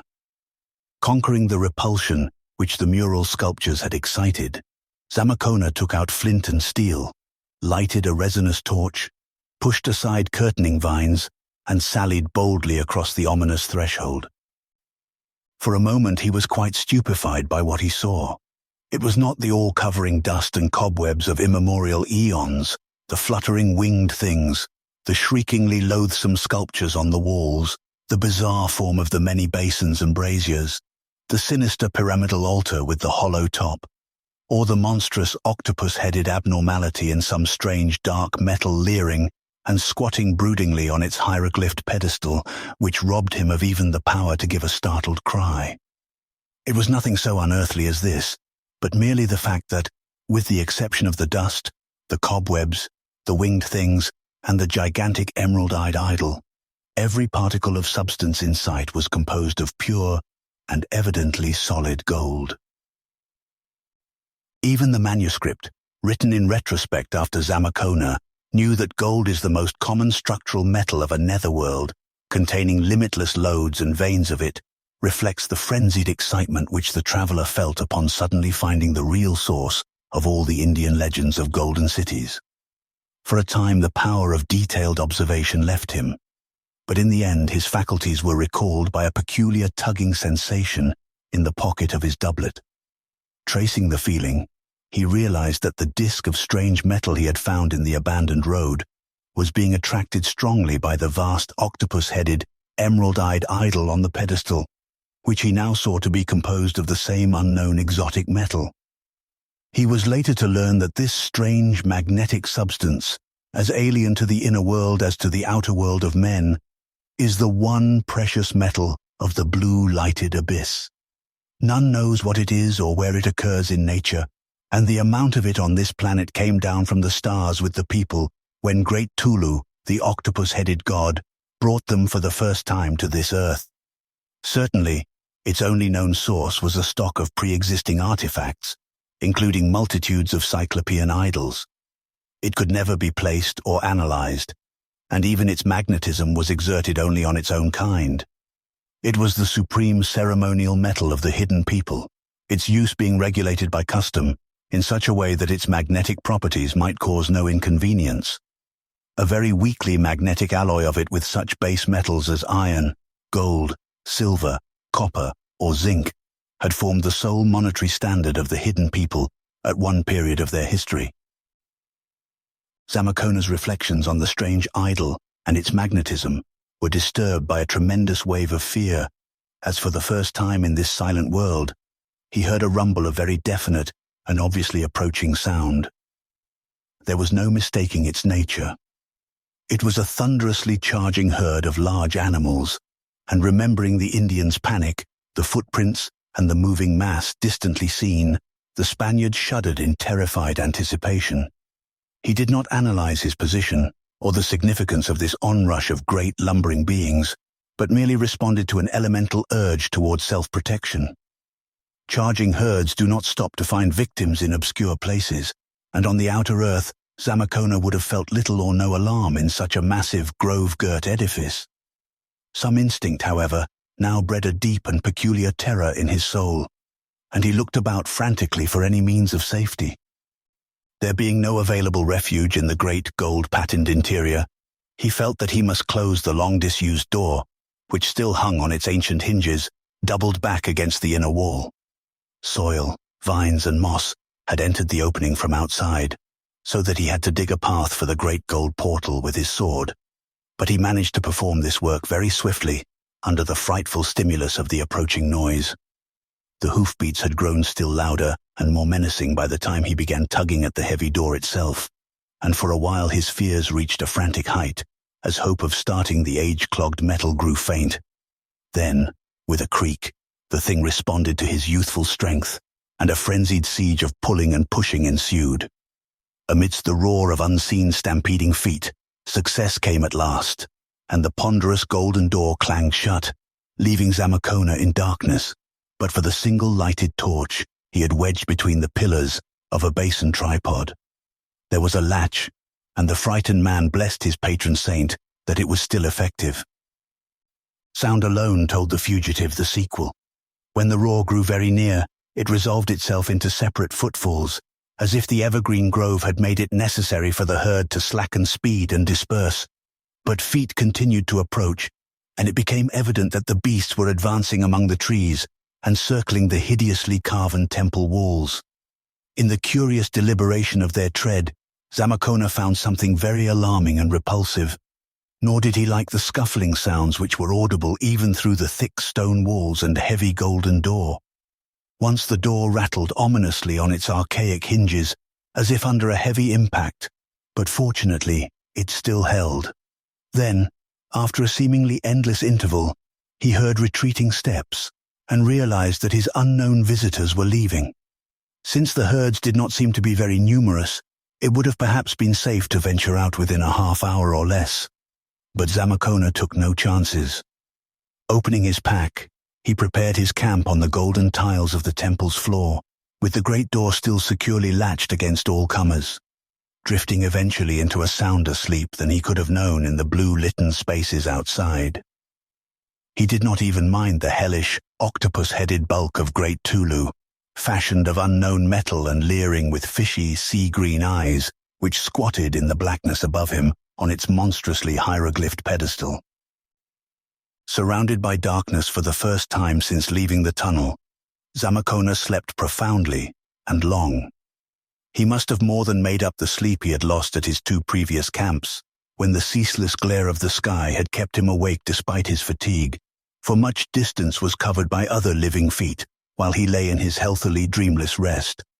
It is well that he rested deeply, for there were many strange things to be encountered in his next period of consciousness. Chapter 4.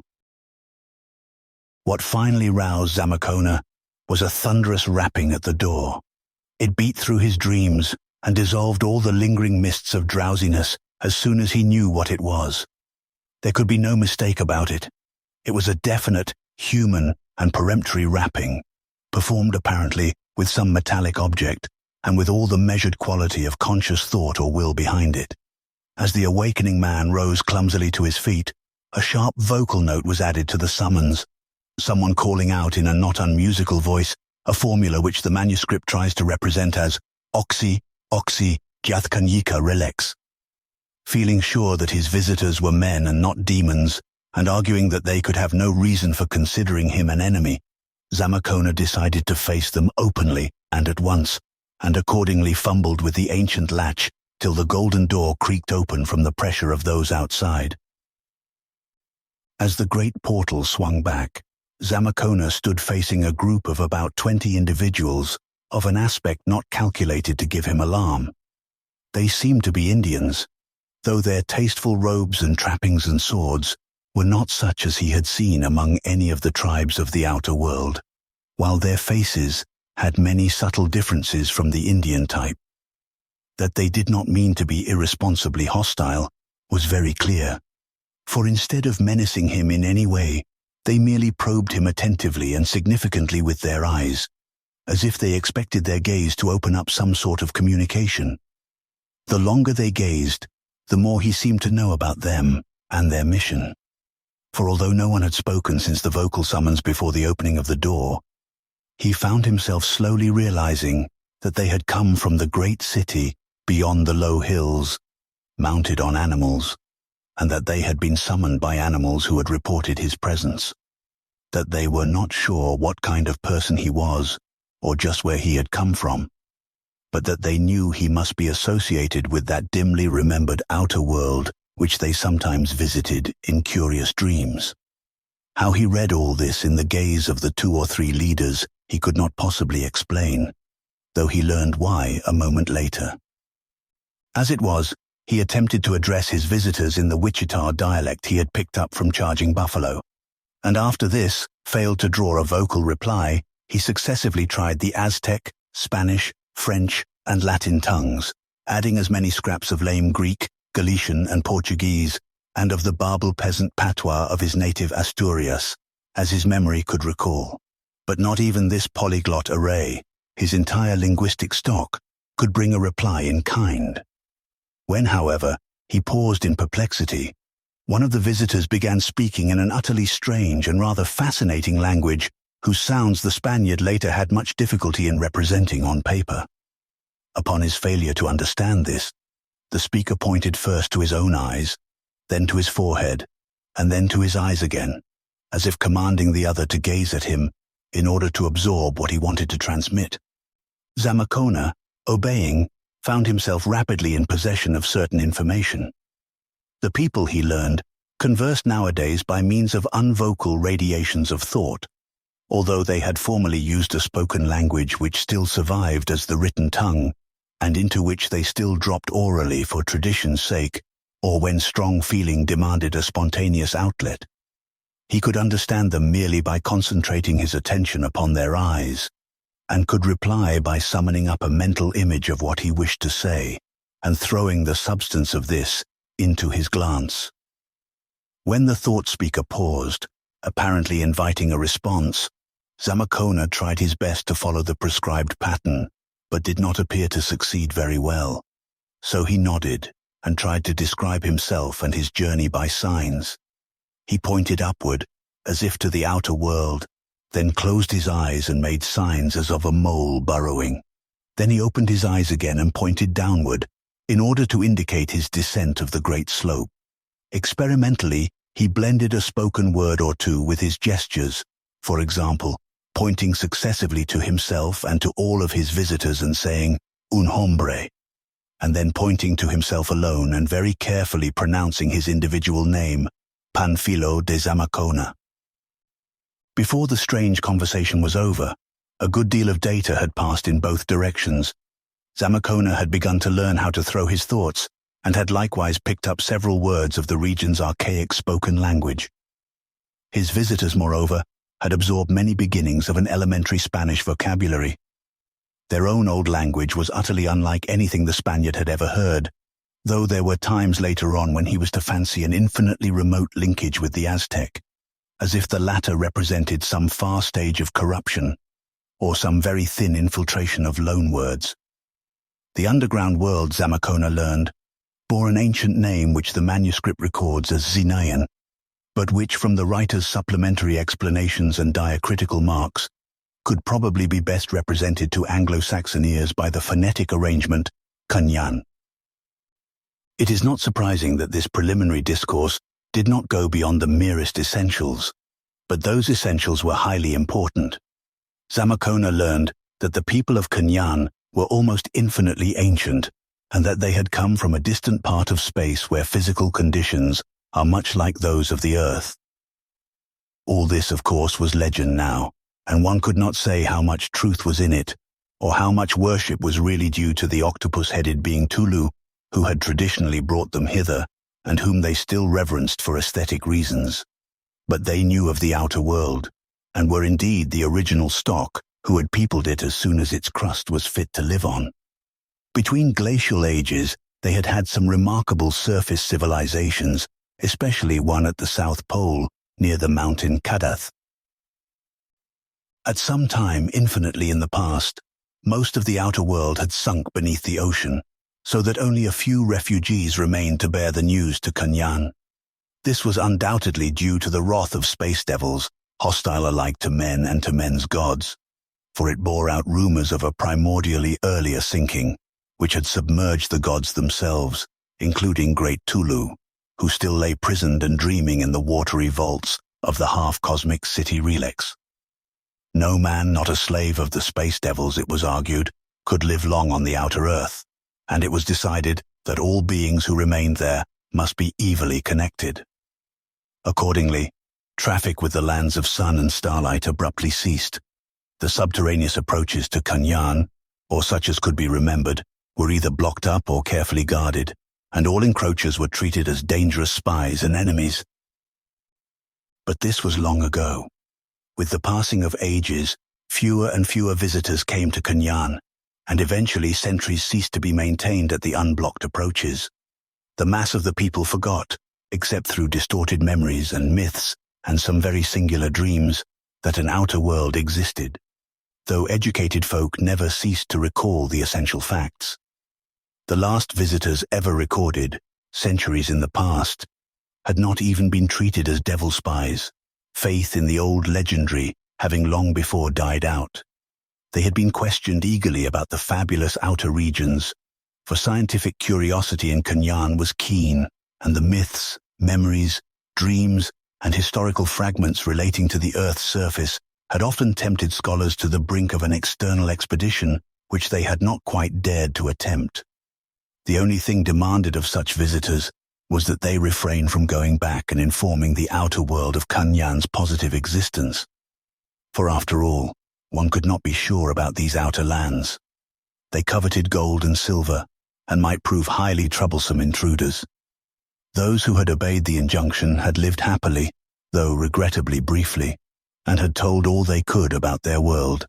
Little enough, however, since their accounts were all so fragmentary and conflicting that one could hardly tell what to believe and what to doubt. One wished that more of them would come. As for those who disobeyed and tried to escape, it was very unfortunate about them. Zamakona himself was very welcome, for he appeared to be a higher-grade man, and to know much more about the outer world than anyone else who had come down within memory. He could tell them much, and they hoped he would be reconciled to his lifelong stay. Many things which Zamakona learned about Kunyan in that first colloquy left him quite breathless. He learned, for instance, that during the past few thousand years, the phenomena of old age and death had been conquered, so that men no longer grew feeble or died except through violence or will. By regulating the system, one might be as physiologically young and immortal as he wished, and the only reason why any allowed themselves to age was that they enjoyed the sensation in a world where stagnation and commonplaceness reigned. They could easily become young again when they felt like it. Births had ceased, except for experimental purposes, since a large population had been found needless by a master race which controlled nature and organic rivals alike. Many, however, chose to die after a while, since despite the cleverest efforts to invent new pleasures, the ordeal of consciousness became too dull for sensitive souls, especially those in whom time and satiation had blinded the primal instincts and emotions of self-preservation. All the members of the group before Zamakona were from 500 to 1500 years old, and several had seen surface visitors before, though time had blurred the recollection. These visitors, by the way, had often tried to duplicate the longevity of the underground race, but had been able to do so only fractionally, owing to evolutionary differences developing during the 1,000,000 or 2 years of cleavage. These evolutionary differences were even more strikingly shown in another particular, one far stranger than the wonder of immortality itself. This was the ability of the people of Kunyan to regulate the balance between matter and abstract energy, even where the bodies of living organic beings were concerned, by the sheer force of the technically trained will. In other words, with suitable effort, a learned man of Kunyan could dematerialize and rematerialize himself, or, with somewhat greater effort and subtler technique, any other object he chose, reducing solid matter to free external particles and recombining the particles again without damage. Had not Zamakona answered his visitor's knock when he did, he would have discovered this accomplishment in a highly puzzling way. For only the strain and bother of the process prevented the 20 men from passing bodily through the golden door without pausing for a summons. This art was much older than the art of perpetual life, and it could be taught to some extent, though never perfectly, to any intelligent person. Rumors of it had reached the outer world in past eons, surviving in secret traditions and ghostly legendary. The men of Kunyan had been amused by the primitive and imperfect spirit tales brought down by outer world stragglers. In practical life, this principle had certain industrial applications, but was generally suffered to remain neglected through lack of any particular incentive to its use. Its chief surviving form was in connection with sleep, when for excitement's sake, many dream connoisseurs resorted to it to enhance the vividness of their visionary wanderings. By the aid of this method, certain dreamers even paid half-material visits to a strange, nebulous realm of mounds and valleys and varying light which some believed to be the forgotten outer world. They would go thither on their beasts, and in an age of peace, live over the old glorious battles of their forefathers. Some philosophers thought that in such cases they actually coalesced with immaterial forces left behind by these warlike ancestors themselves. The people of Kunyan all dwelt in the great tall city of Tsath beyond the mountains. Formerly several races of them had inhabited the entire underground world, which stretched down to unfathomable abysses, and which included, besides the blue-litten region, a red-litten region called Yoth, where relics of a still older and non-human race were found by archaeologists. In the course of time, however, the men of Tsath had conquered and enslaved the rest, interbreeding them with certain horned and four-footed animals of the red-litten region, whose semi-human leanings were very peculiar, and which, though containing a certain artificially created element, may have been in part the degenerate descendants of those peculiar entities who had left the relics. As eons passed and mechanical discoveries made the business of life extremely easy, a concentration of the people of Tsath took place, so that all the rest of Kunyan became relatively deserted. It was easier to live in one place, and there was no object in maintaining a population of overflowing proportions. Many of the old mechanical devices were still in use, though others had been abandoned when it was seen that they failed to give pleasure, or that they were not necessary for a race of reduced numbers whose mental force could govern an extensive array of inferior and semi-human industrial organisms. This extensive slave class was highly composite, being bred from ancient conquered enemies, from outer world stragglers, from dead bodies curiously galvanized into effectiveness, and from the naturally inferior members of the ruling race of Tsath.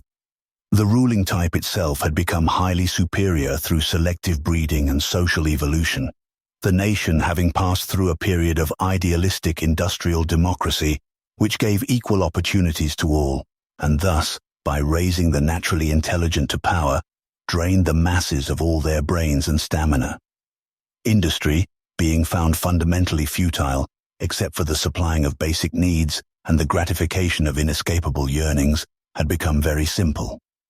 Physical comfort was ensured by an urban mechanization of standardized and easily maintained pattern, and other elemental needs were supplied by scientific agriculture and stock raising.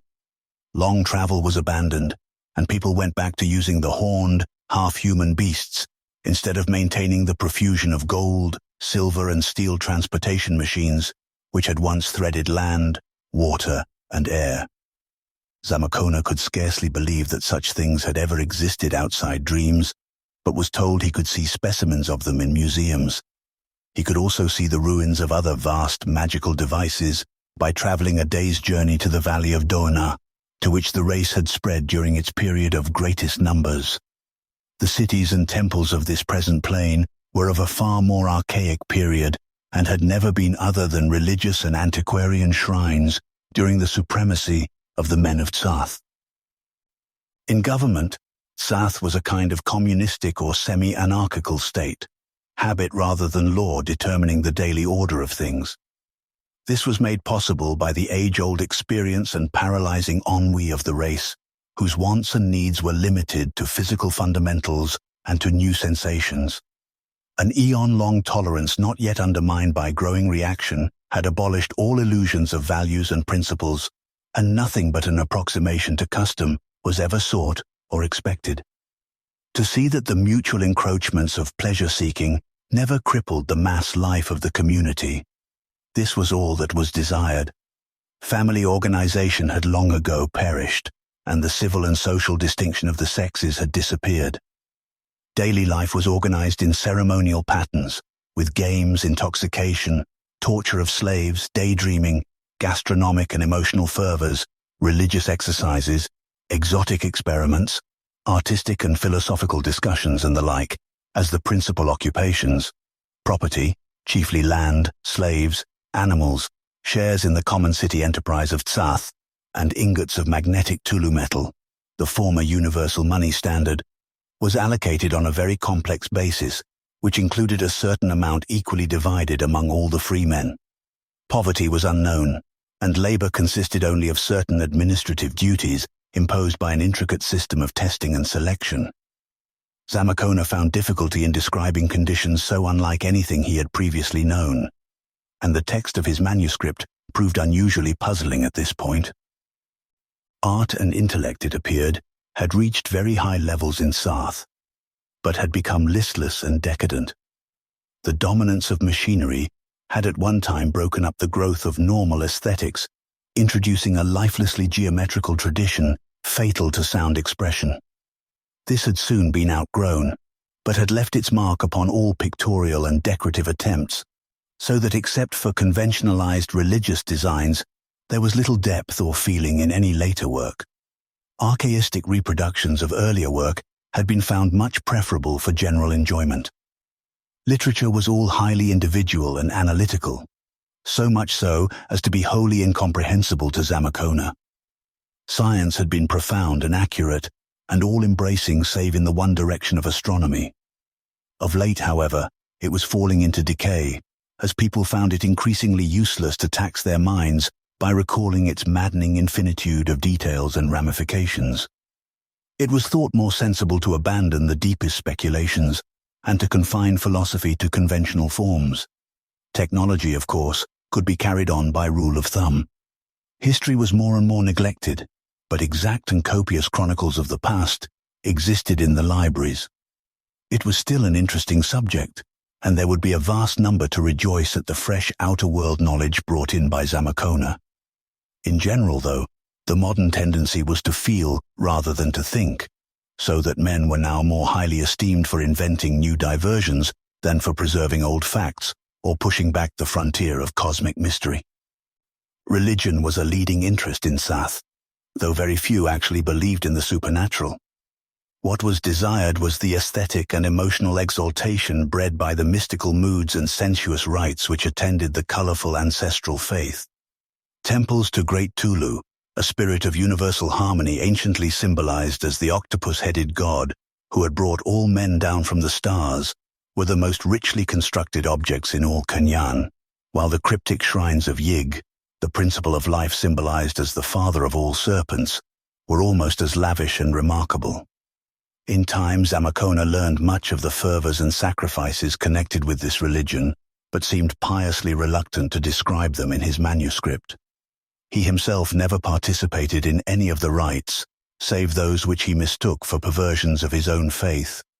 Nor did he ever lose an opportunity to try to convert the people to that faith of the cross, which the Spaniards hoped to make universal. Prominent in the contemporary religion of Tsath was a revived and almost genuine veneration for the rare sacred metal of Cthulhu, that dark, lustrous, magnetic stuff which was nowhere found in nature, but which had always been with men in the form of idols and hieratic implements. From the earliest times, any sight of it in its unalloyed form had impelled respect, while all the sacred archives and litanies were kept in cylinders wrought of its purest substance. Now, as the neglect of science and intellect was dulling the critically analytical spirit, people were beginning to weave around the metal once more that same fabric of awestruck superstition which had existed in primitive times.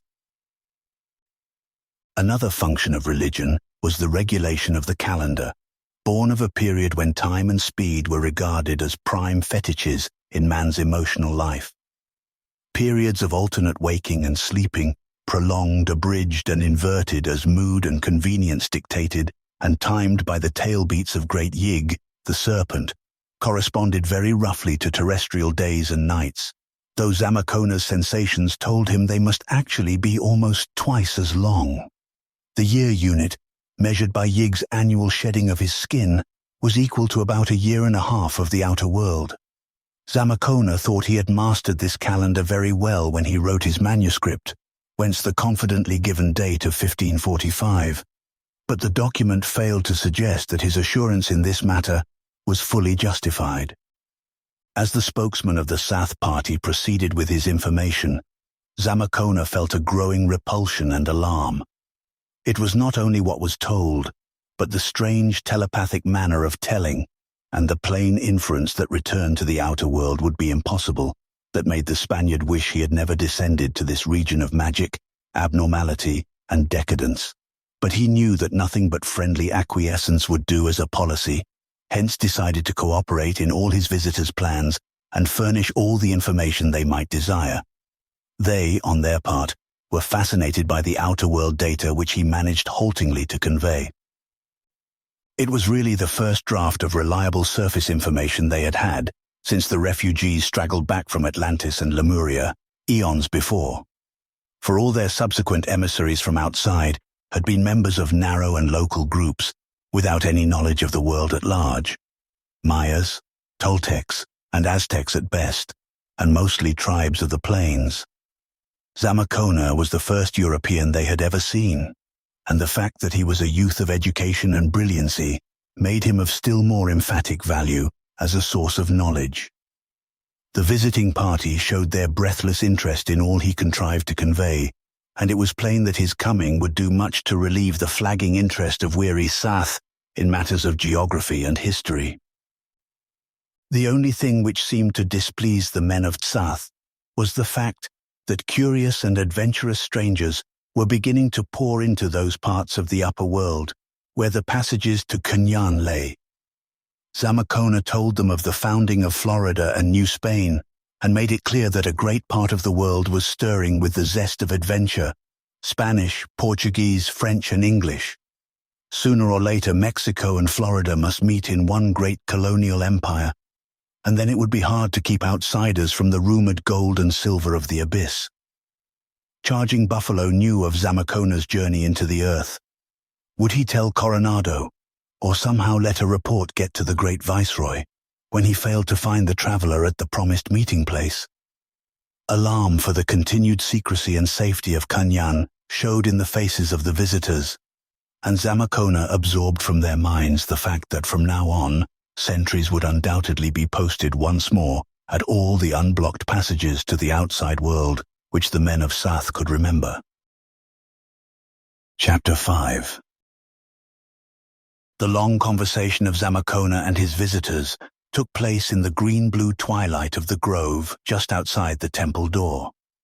Some of the men reclined on the weeds and moss beside the half-vanished walk, while others, including the Spaniard and the chief spokesman of the Tsath party, sat on the occasional low monolithic pillars that lined the temple approach. Almost a whole terrestrial day must have been consumed in the colloquy, for Zamakona felt the need of food several times and ate from his well-stocked pack, while some of the Tsath party went back for provisions to the roadway, where they had left the animals on which they had ridden. At length, the prime leader of the party brought the discourse to a close and indicated that the time had come to proceed to the city. There were, he affirmed, several extra beasts in the cavalcade, upon one of which Zamakona could ride. The prospect of mounting one of those ominous hybrid entities whose fabled nourishment was so alarming, and a single sight of which had set charging buffalo into such a frenzy of flight, was by no means reassuring to the traveller. There was, moreover, another point about the things which disturbed him greatly: the apparently preternatural intelligence with which some members of the previous day's roving pack had reported his presence to the men of Tsath and brought out the present expedition. But Zamakona was not a coward, hence followed the men boldly down the weed-grown walk toward the road where the things were stationed. And yet he could not refrain from crying out in terror at what he saw when he passed through the great vine-draped pylons and emerged upon the ancient road. He did not wonder that the curious Wichita had fled in panic and had to close his eyes a moment to retain his sanity. It is unfortunate that some sense of pious reticence prevented him from describing fully in his manuscript the nameless sight he saw. As it is, he merely hinted at the shocking morbidity of these great floundering white things, with black fur on their backs, a rudimentary horn in the center of their foreheads, and an unmistakable trace of human or anthropoid blood in their flat-nosed, bulging-lipped faces. They were, he declared later in his manuscript, the most terrible objective entities he ever saw in his life, either in Kanyan or in the outer world. And the specific quality of their supreme terror was something apart from any easily recognizable or describable feature. The main trouble was that they were not wholly products of nature. The party observed Zamakona's fright and hastened to reassure him as much as possible. The beasts or Gyayoten, they explained, surely were curious things, but were really very harmless. The flesh they ate was not that of intelligent people of the master race, but merely that of a special slave class, which had for the most part ceased to be thoroughly human, and which indeed was the principal meat stock of Kanyan. They, or their principal ancestral element, had first been found in a wild state amidst the cyclopean ruins of the deserted red-litten world of Yoth, which lay below the blue-litten world of Kanyan. That part of them was human, seemed quite clear. But men of science could never decide whether they were actually the descendants of the bygone entities who had lived and reigned in the strange ruins. The chief ground for such a supposition was the well-known fact that the vanished inhabitants of Yoth had been quadrupedal. This much was known from the very few manuscripts and carvings found in the vaults of Zin, beneath the largest ruined city of Yoth. But it was also known from these manuscripts that the beings of Yoth had possessed the art of synthetically creating life, and had made and destroyed several efficiently designed races of industrial and transportational animals in the course of their history, to say nothing of concocting all manner of fantastic living shapes for the sake of amusement and new sensations during the long period of decadence. The beings of Yoth had undoubtedly been reptilian in affiliations, and most physiologists of Tsath agreed that the present beasts had been very much inclined toward reptilianism before they had been crossed with the mammal slave class of Kanyan. It argues well for the intrepid fire of those Renaissance Spaniards who conquered half the unknown world that Panfilo de Zamakona y Núñez actually mounted one of the morbid beasts of Tsath and fell into place beside the leader of the cavalcade, the man named Gulhatha-in, who had been most active in the previous exchange of information. It was a repulsive business, but after all, the seat was very easy, and the gait of the clumsy Gyayoth surprisingly even and regular.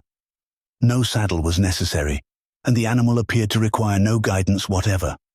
The procession moved forward at a brisk gait, stopping only at certain abandoned cities and temples about which Zamakona was curious, and which Gulhatha-in was obligingly ready to display and explain. The largest of these towns, Bagra, was a marvel of finely wrought gold, and Zamakona studied the curiously ornate architecture with avid interest. Buildings tended toward height and slenderness, with roofs bursting into a multitude of pinnacles.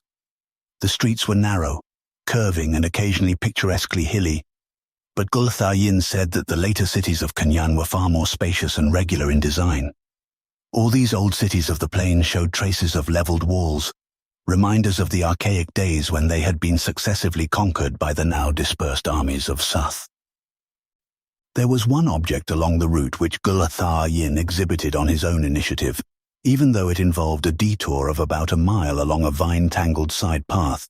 This was a squat, plain temple of black basalt blocks without a single carving, and containing only a vacant onyx pedestal. The remarkable thing about it was its story, for it was a link with a fabled elder world compared to which even cryptic Yoth was a thing of yesterday. It had been built in imitation of certain temples depicted in the vaults of Zin, to house a very terrible black toad idol found in the red-litten world and called Tsathoggua in the Yothic manuscripts. It had been a potent and widely worshipped god, and after its adoption by the people of Kanyan, had lent its name to the city, which was later to become dominant in that region. Yothic legend said that it had come from a mysterious inner realm beneath the red-litten world, a black realm of peculiar sensed beings which had no light at all, but which had had great civilizations and mighty gods before ever the reptilian quadrupeds of Yoth had come into being. Many images of Tsathoggua existed in Yoth, all of which were alleged to have come from the black inner realm, and which were supposed by Yothic archaeologists to represent the eon-extinct race of that realm. The black realm called Ankai in the Yothic manuscripts had been explored as thoroughly as possible by these archaeologists, and singular stone troughs or burrows had excited infinite speculation. When the men of Kanyan discovered the red-litten world and deciphered its strange manuscripts, they took over the Tsathoggua cult and brought all the frightful toad images up to the land of blue light, housing them in shrines of Yoth-quarried basalt, like the one Zamakona now saw. The cult flourished until it almost rivaled the ancient cults of Yig and Tulu, and one branch of the race even took it to the outer world, where the smallest of the images eventually found a shrine at Olatho, in the land of Lomar near the Earth's North Pole. It was rumored that this outer world cult survived even after the great ice sheet and the hairy Gnofkes destroyed Lomar, but of such matters not much was definitely known in Kanyan. In that world of blue light, the cult came to an abrupt end, even though the name of Tsath was suffered to remain. What ended the cult was the partial exploration of the black realm of Nakai beneath the red-litten world of Yoth. According to the Yothic manuscripts, there was no surviving life in Nakai, but something must have happened in the eons between the days of Yoth and the coming of men to the earth, something perhaps not unconnected with the end of Yoth. Probably it had been an earthquake, opening up lower chambers of the lightless world which had been closed against the Yothic archaeologists, or perhaps some more frightful juxtaposition of energy and electrons, wholly inconceivable to any sort of vertebrate minds, had taken place. At any rate, when the men of Kanyan went down into Nakai's black abyss with their great atom power searchlights, they found living things that oozed along stone channels and worshipped onyx and basalt images of Tsathoggua. But they were not toads like Tsathoggua himself. Far worse, they were amorphous lumps of viscous black slime that took temporary shapes for various purposes. The explorers of Kanyan did not pause for detailed observations, and those who escaped alive sealed the passage leading from red-litten Yoth down into the gulfs of nether horror. Then all the images of Tsathoggua in the land of Kanyan were dissolved into the ether by disintegrating rays, and the cult was abolished forever.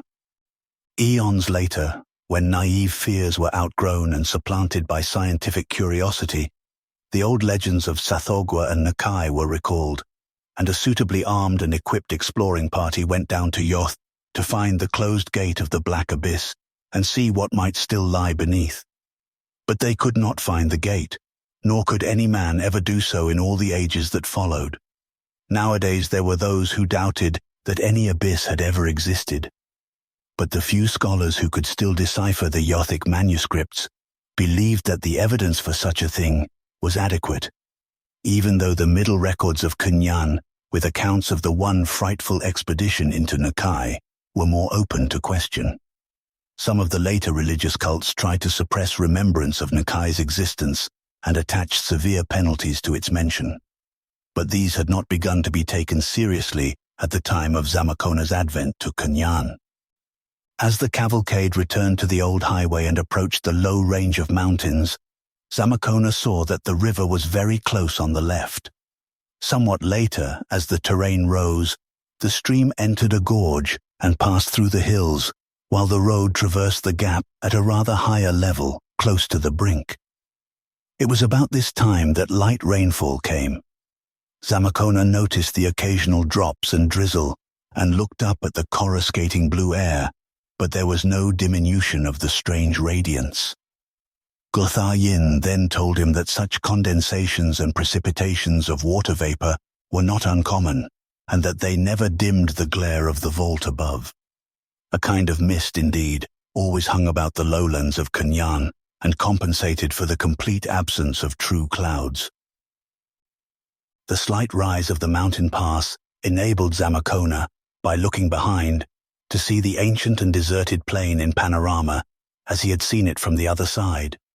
He seems to have appreciated its strange beauty and to have vaguely regretted leaving it, for he speaks of being urged by Gotha Yin to drive his beast more rapidly.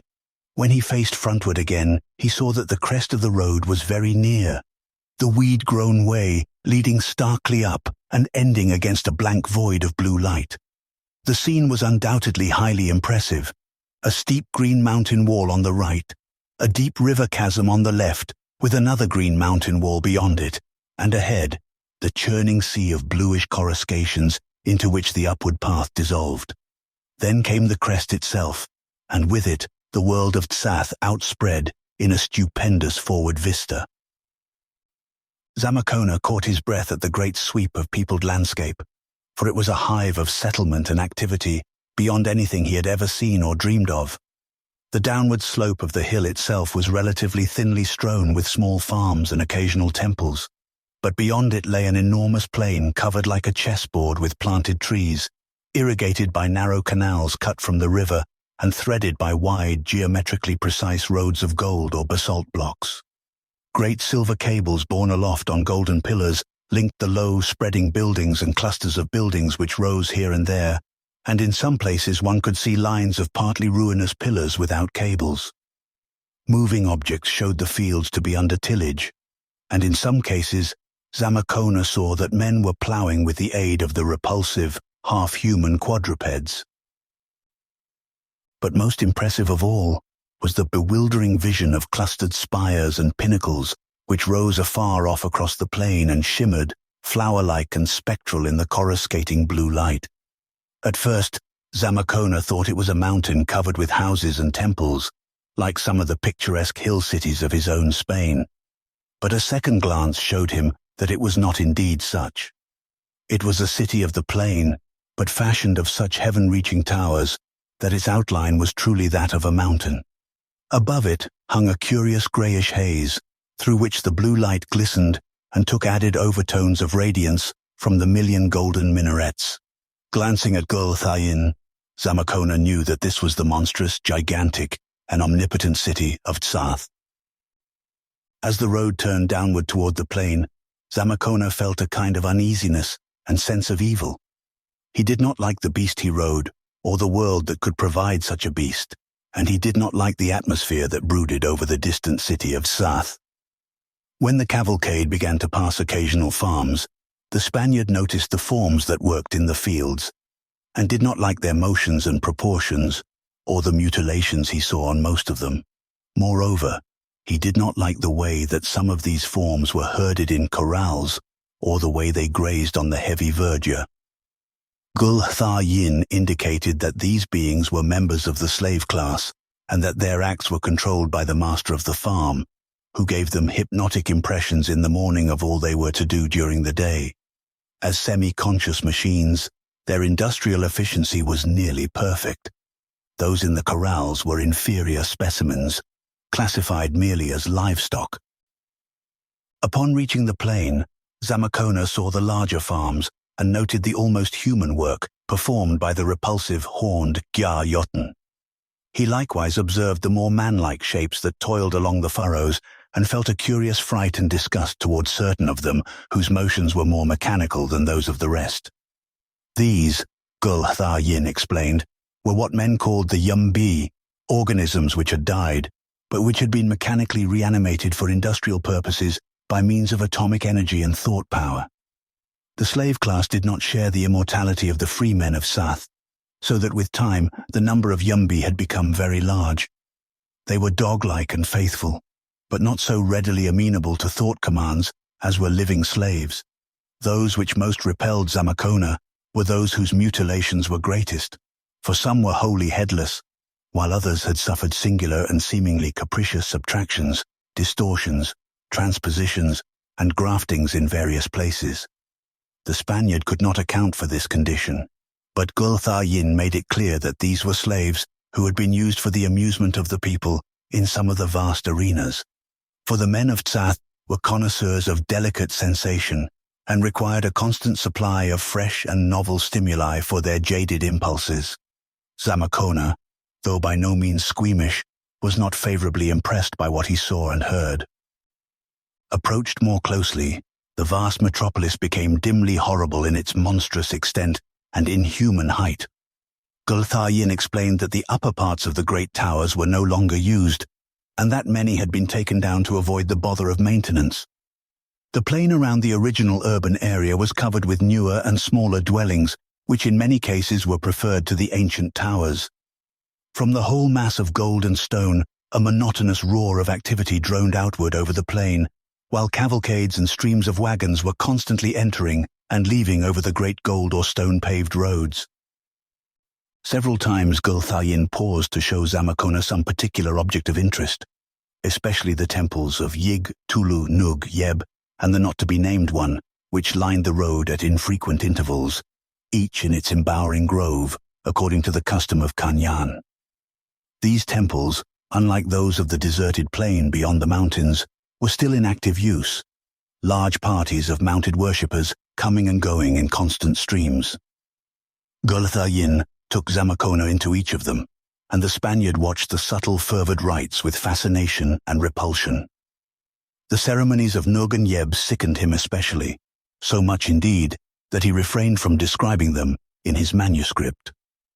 One squat black temple of Sathogwa was encountered, but it had been turned into a shrine of Shub-Nigrath, the all-mother and wife of the not-to-be-named one.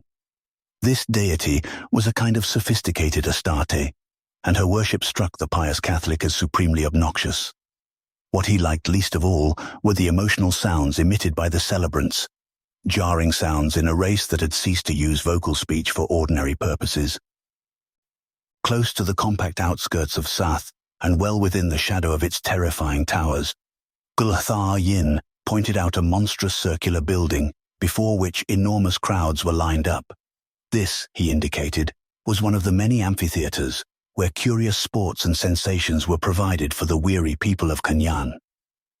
He was about to pause and usher Zamakona inside the vast curved facade, when the Spaniard, recalling the mutilated forms he had seen in the fields, violently demurred.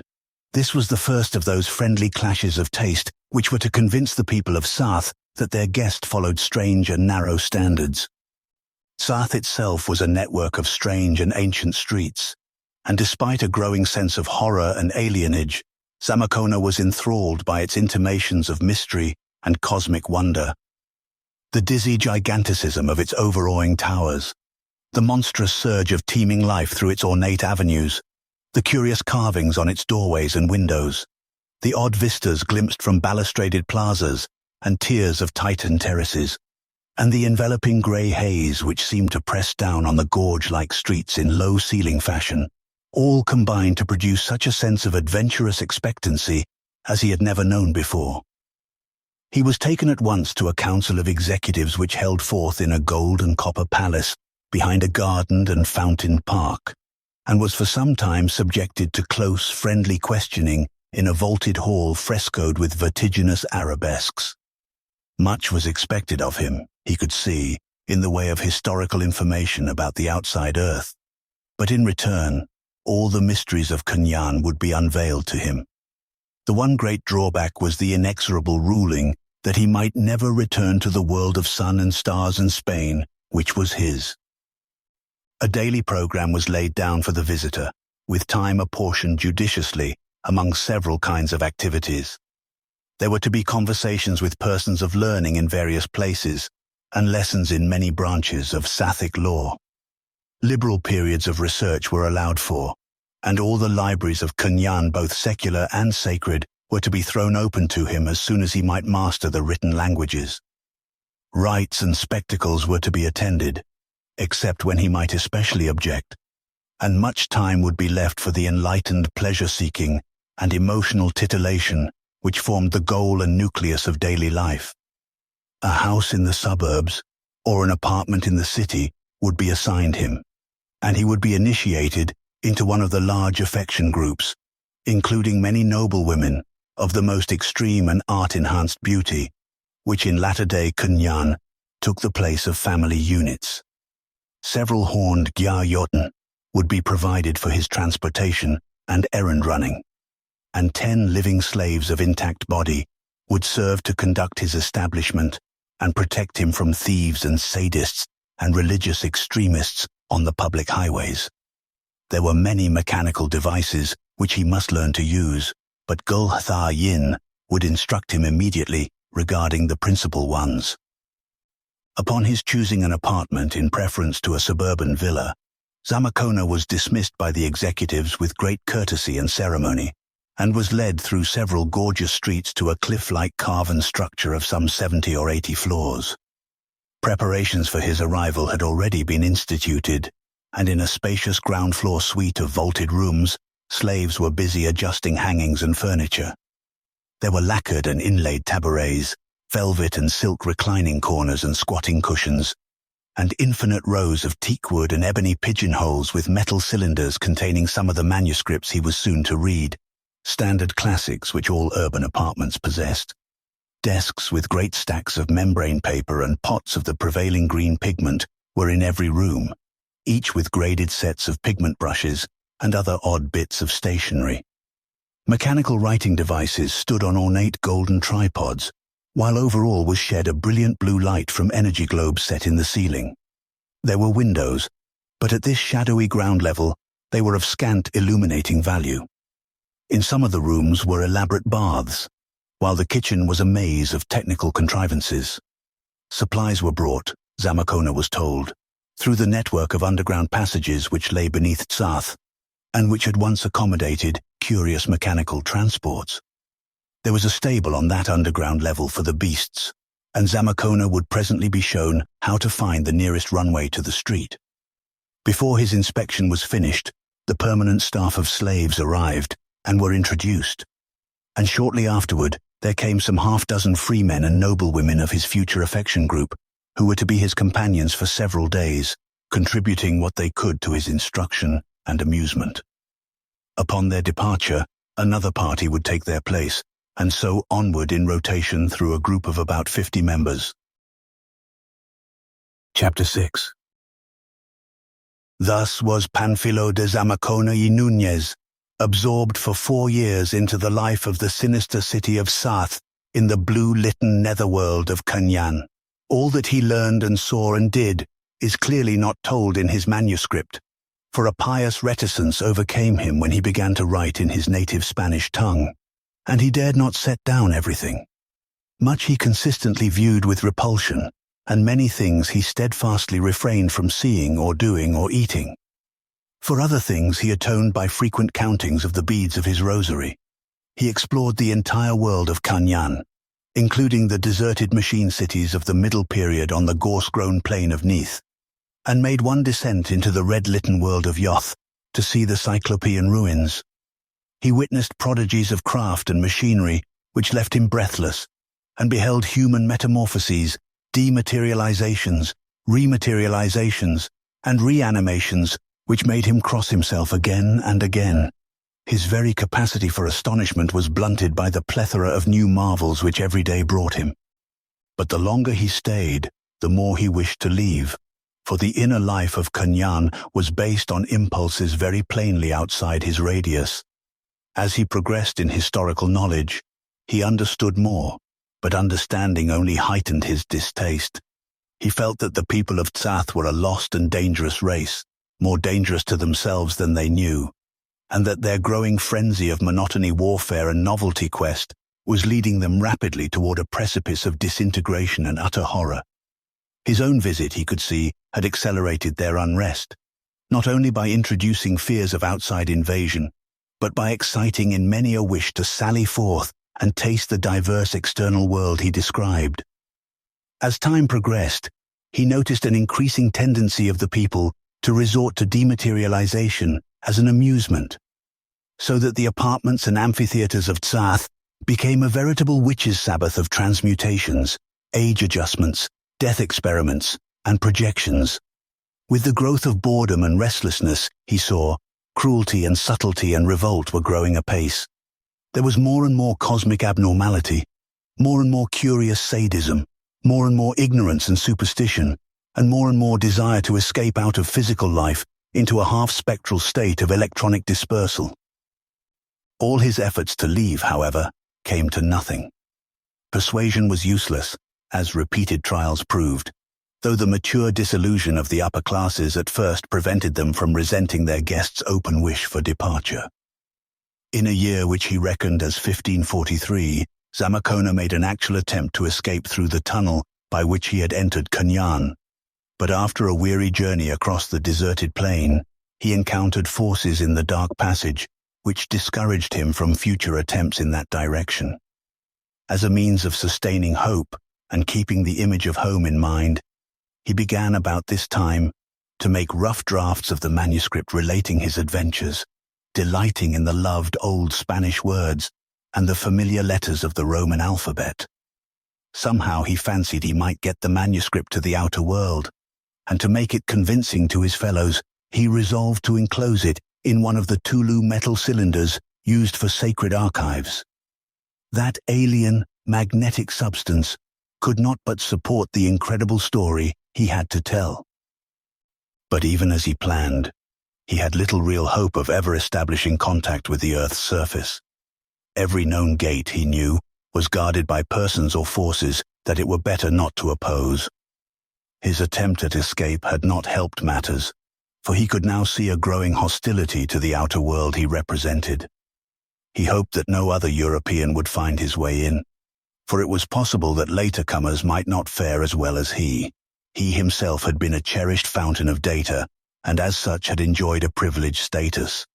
Others, deemed less necessary, might receive rather different treatment. He even wondered what would happen to him when the sages of Tsath considered him drained dry of fresh facts, and in self-defense began to be more gradual in his talks on earth lore, conveying whenever he could the impression of vast knowledge held in reserve. One other thing which endangered Zamakona's status in Tsath was his persistent curiosity regarding the ultimate abyss of Nakai, beneath red-litten Yoth, whose existence the dominant religious cults of Kunyan were more and more inclined to deny. When exploring Yoth, he had vainly tried to find the blocked-up entrance, and later on he experimented in the arts of dematerialization and projection, hoping that he might thereby be able to throw his consciousness downward into the gulfs which his physical eyes could not discover. Though never becoming truly proficient in these processes, he did manage to achieve a series of monstrous and portentous dreams which he believed included some elements of actual projection into Nakai. Dreams which greatly shocked and perturbed the leaders of Yig and Tulu worship when he related them, and which he was advised by friends to conceal rather than exploit. In time, those dreams became very frequent and maddening, containing things which he dared not record in his main manuscript, but of which he prepared a special record for the benefit of certain learned men in Tsath. It may have been unfortunate, or it may have been mercifully fortunate, that Zamakona practiced so many reticences and reserved so many themes and descriptions for subsidiary manuscripts. The main document leaves one to guess much about the detailed manners, customs, thoughts, language, and history of Kunyan, as well as to form any adequate picture of the visual aspect and daily life of Tsath. One is left puzzled, too, about the real motivations of the people, their strange passivity and craven unwarlikeness, and their almost cringing fear of the outer world, despite their possession of atomic and dematerializing powers, which would have made them unconquerable had they taken the trouble to organize armies, as in the old days. It is evident that Kunyan was far along in its decadence, reacting with mixed apathy and hysteria against the standardized and timetabled life of stultifying regularity which machinery had brought it during its middle period. Even the grotesque and repulsive customs and modes of thought and feeling can be traced to this source. For in his historical research, Zamakona found evidence of bygone eras in which Kunyan had held ideas much like those of the classic and Renaissance outer world, and had possessed a national character and art full of what Europeans regard as dignity, kindness, and nobility. The more Zamakona studied these things, the more apprehensive about the future he became, because he saw that the omnipresent moral and intellectual disintegration was a tremendously deep-seated and ominously accelerating movement. Even during his stay, the signs of decay multiplied. Rationalism degenerated more and more into fanatical and fervid superstition, centering in a lavish adoration of the magnetic Cthulhu metal, and tolerance steadily dissolved into a series of frenzied hatreds, especially toward the outer world of which the scholars were learning so much from him. At times, he almost feared that the people might someday lose their age-long apathy and brokenness, and turn like desperate rats against the unknown lands above them, sweeping all before them by virtue of their singular and still remembered scientific powers. But for the present, they fought their boredom and sense of emptiness in other ways, multiplying their hideous emotional outlets and increasing the mad grotesqueness and abnormality of their diversions. The arenas of Tsath must have been accursed and unthinkable places.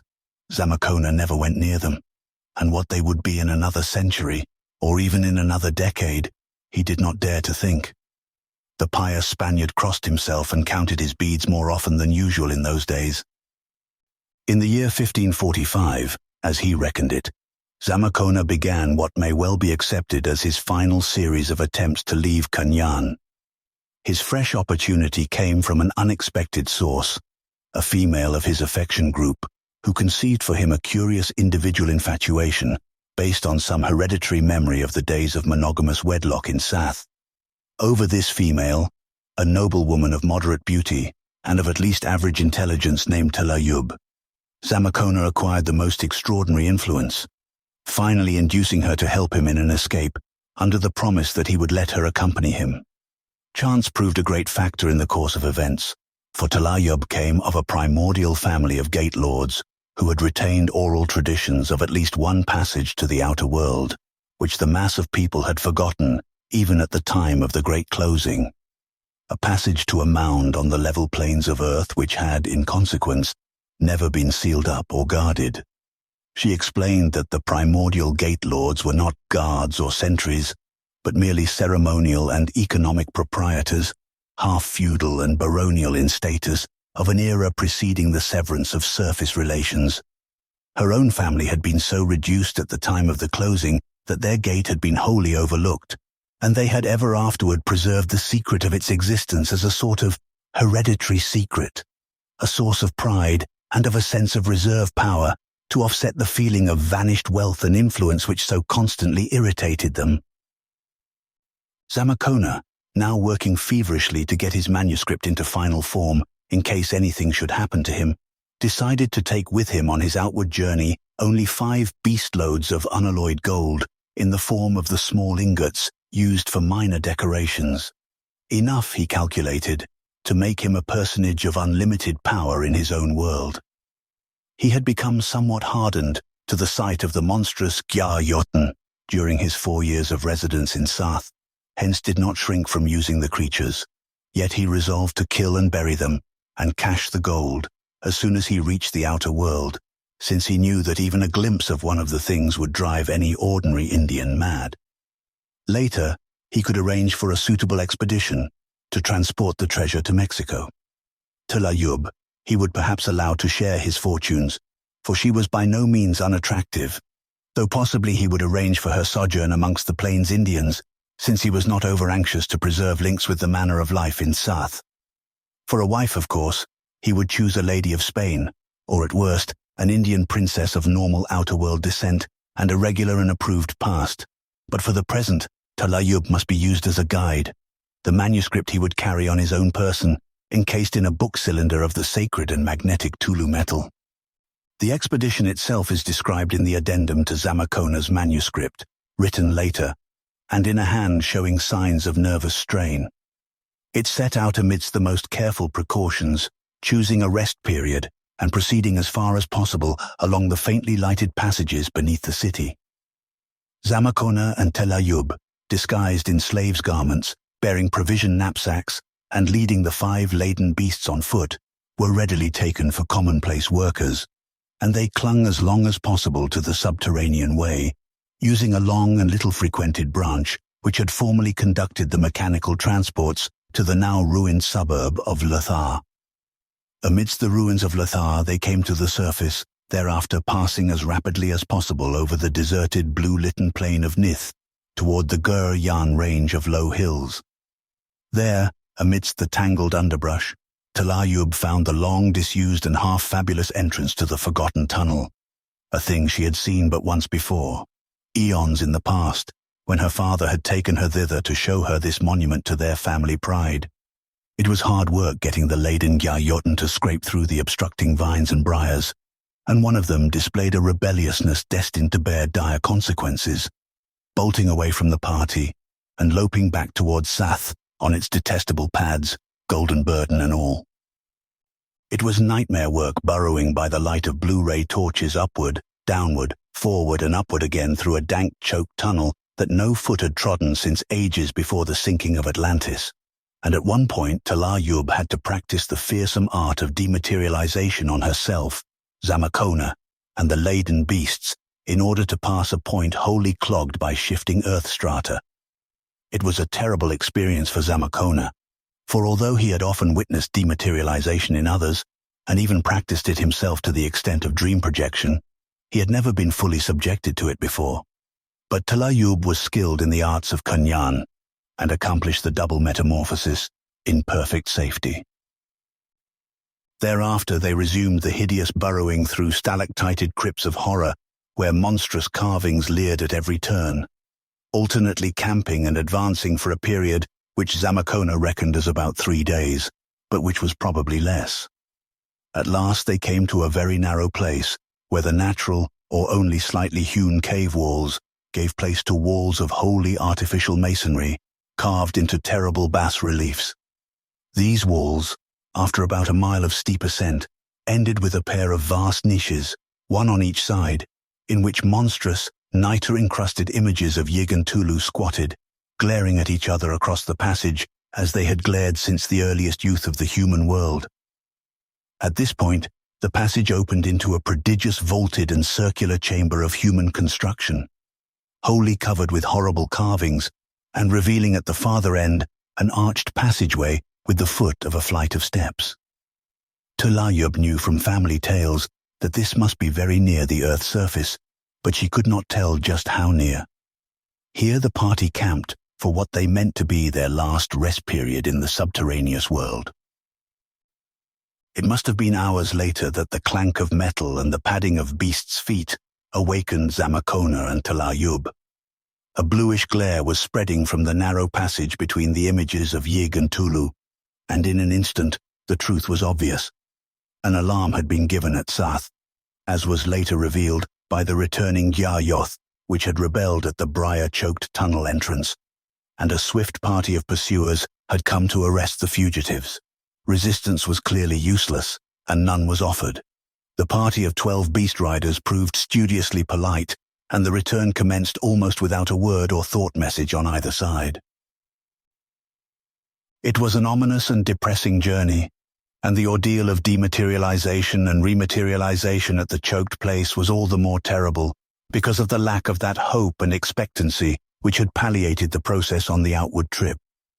Zamakona heard his captors discussing the imminent clearing of this choked place by intensive radiations, since henceforward sentries must be maintained at the hitherto unknown outer portal. It would not do to let outsiders get within the passage, for then any who might escape without due treatment would have a hint of the vastness of the inner world, and would perhaps be curious enough to return in greater strength. As with the other passages since Zamakona's coming, sentries must be stationed all along, as far as the very outermost gate. Sentries drawn from amongst all the slaves, the dead-alive Yumbi, or the class of discredited freemen. With the overrunning of the American plains by thousands of Europeans, as the Spaniard had predicted, every passage was a potential source of danger, and must be rigorously guarded until the technologists of Tsath could spare the energy to prepare an ultimate and entrance-hiding obliteration, as they had done for many passages in earlier and more vigorous times. Zamakona and Telayoub were tried before 3 Gun-Argan of the Supreme Tribunal in the Golden Copper Palace behind the gardened and fountain park, and the Spaniard was given his liberty because of the vital outer world information he still had to impart. He was told to return to his apartment and to his affection group, taking up his life as before and continuing to meet deputations of scholars according to the latest schedule he had been following. No restrictions would be imposed upon him so long as he might remain peacefully in Kunyan, but it was intimated that such leniency would not be repeated after another attempt at escape. Zamakona had felt that there was an element of irony in the parting words of the chief Gunag, an assurance that all of his Gyayotan, including the one which had rebelled, would be returned to him. The fate of Telayoub was less happy, there being no object in retaining her, and her ancient Sathic lineage giving her act a greater aspect of treason than Zamakona's had possessed.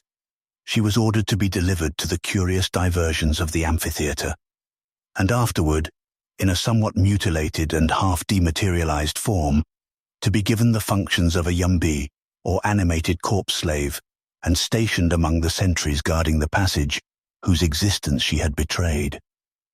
Zamakona soon heard, not without many pangs of regret he could scarcely have anticipated, that poor Telayoub had emerged from the arena in a headless and otherwise incomplete state, and had been set as an outermost guard upon the mound in which the passage had been found to terminate. She was, he was told, a night sentinel, whose automatic duty was to warn off all comers with a torch, sending down reports to a small garrison of 12 dead slave Yumbi and 6 living but partly dematerialized freemen in the vaulted circular chamber if the approachers did not heed her warning. She worked, he was told, in conjunction with a day sentinel, a living freeman, who chose this post in preference to other forms of discipline for other offenses against the state. Zamakona, of course, had long known that most of the chief gate sentries were such discredited freemen. It was now made plain to him, though indirectly, that his own penalty for another escape attempt would be service as a gate sentry, but in the form of a dead-alive Yumbi slave, and after amphitheatre treatment even more picturesque than that which Telayoub was reported to have undergone. It was intimated that he, or parts of him, would be reanimated to guard some inner section of the passage, within sight of others, where his abridged person might serve as a permanent symbol of the rewards of treason. But, his informants always added, it was of course inconceivable that he would ever court such a fate. So long as he remained peaceably in Kunyan, he would continue to be a free, privileged, and respected personage. Yet in the end, Panfilo de Zamakona did court the fate so direfully hinted to him. True, he did not really expect to encounter it, but the nervous latter part of his manuscript makes it clear that he was prepared to face its possibility. What gave him a final hope of scatheless escape from Kunyan was his growing mastery of the art of dematerialization. Having studied it for years, and having learned still more from the 2 instances in which he had been subjected to it, he now felt increasingly able to use it independently and effectively. The manuscript records several notable experiments in this art, minor successes accomplished in his apartment, and reflects Zamakona's hope that he might soon be able to assume the spectral form in full, attaining complete invisibility, and preserving that condition as long as he wished. Once he reached this stage, he argued, the outward way lay open to him. Of course he could not bear away any gold, but mere escape was enough. He would, though, dematerialize and carry away with him his manuscript in the Cthulhu metal cylinder, even though it cost additional effort. for this record and proof must reach the outer world at all hazards. He now knew the passage to follow, and if he could thread it in an atom-scattered state, he did not see how any person or force could detect or stop him. The only trouble would be if he failed to maintain his spectral condition at all times. That was the one ever-present peril, as he had learned from his experiments. But must one not always risk death and worse in a life of adventure? Zamakona was a gentleman of old Spain, of the blood that faced the unknown and carved out half the civilization of the New World. For many nights after his ultimate resolution, Zamakona prayed to St. Pamphilus and other guardian saints, and counted the beads of his rosary. The last entry in the manuscript, which toward the end took the form of a diary more and more, was merely a single sentence. Es más tarde de lo que pensaba, tengo que marcharme. It is later than I thought, I must go. After that, only silence and conjecture, and such evidence as the presence of the manuscript itself, and what that manuscript could lead to, might provide. Chapter 7. When I looked up from my half-stupefied reading and note-taking, the morning sun was high in the heavens. The electric bulb was still burning, but such things of the real world, the modern outer world, were far from my whirling brain. I knew I was in my room at Clyde Compton's at Binger, but upon what monstrous vista had I stumbled? Was this thing a hoax or a chronicle of madness? If a hoax, was it a jest of the 16th century or of today? The manuscript's age looked appallingly genuine to my not wholly unpracticed eyes, and the problem presented by the strange metal cylinder I dared not even think about. Moreover, what a monstrously exact explanation it gave of all the baffling phenomena of the Mound, of the seemingly meaningless and paradoxical actions of diurnal and nocturnal ghosts, and of the queer cases of madness and disappearance. It was even an accursedly plausible explanation, evilly consistent, if one could adopt the incredible. It must be a shocking hoax devised by someone who knew all the lore of the Mound. There was even a hint of social satire in the account of that unbelievable netherworld of horror and decay. Surely this was the clever forgery of some learned cynic, something like the leaden crosses in New Mexico, which a jester once planted and pretended to discover as a relique of some forgotten Dark Age colony from Europe. Upon going down to breakfast, I hardly knew what to tell Compton and his mother, as well as the curious callers who had already begun to arrive. Still in a daze, I cut the Gordian knot by giving a few points from the notes I had made, and mumbling my belief that the thing was a subtle and ingenious fraud left there by some previous explorer of the Mound, a belief in which everybody seemed to concur when told of the substance of the manuscript. It is curious how all that breakfast group, and all the others in Binger to whom the discussion was repeated, seemed to find a great clearing of the atmosphere in the notion that somebody was playing a joke on somebody. For the time we all forgot that the known recent history of the Mound presented mysteries as strange as any in the manuscript, and as far from acceptable solution as ever. The fears and doubts began to return when I asked for volunteers to visit the Mound with me.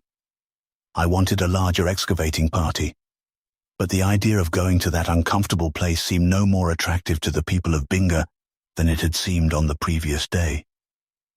I myself felt a mounting horror upon looking toward the Mound and glimpsing the moving speck which I knew was the daylight sentinel. For in spite of all my skepticism, the morbidities of that manuscript stuck by me and gave everything connected with the place a new and monstrous significance. I absolutely lacked the resolution to look at the moving speck with my binoculars.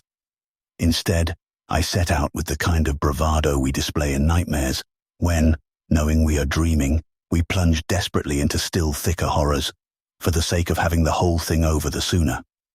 My pick and shovel were already out there, so I had only my handbag of smaller paraphernalia to take.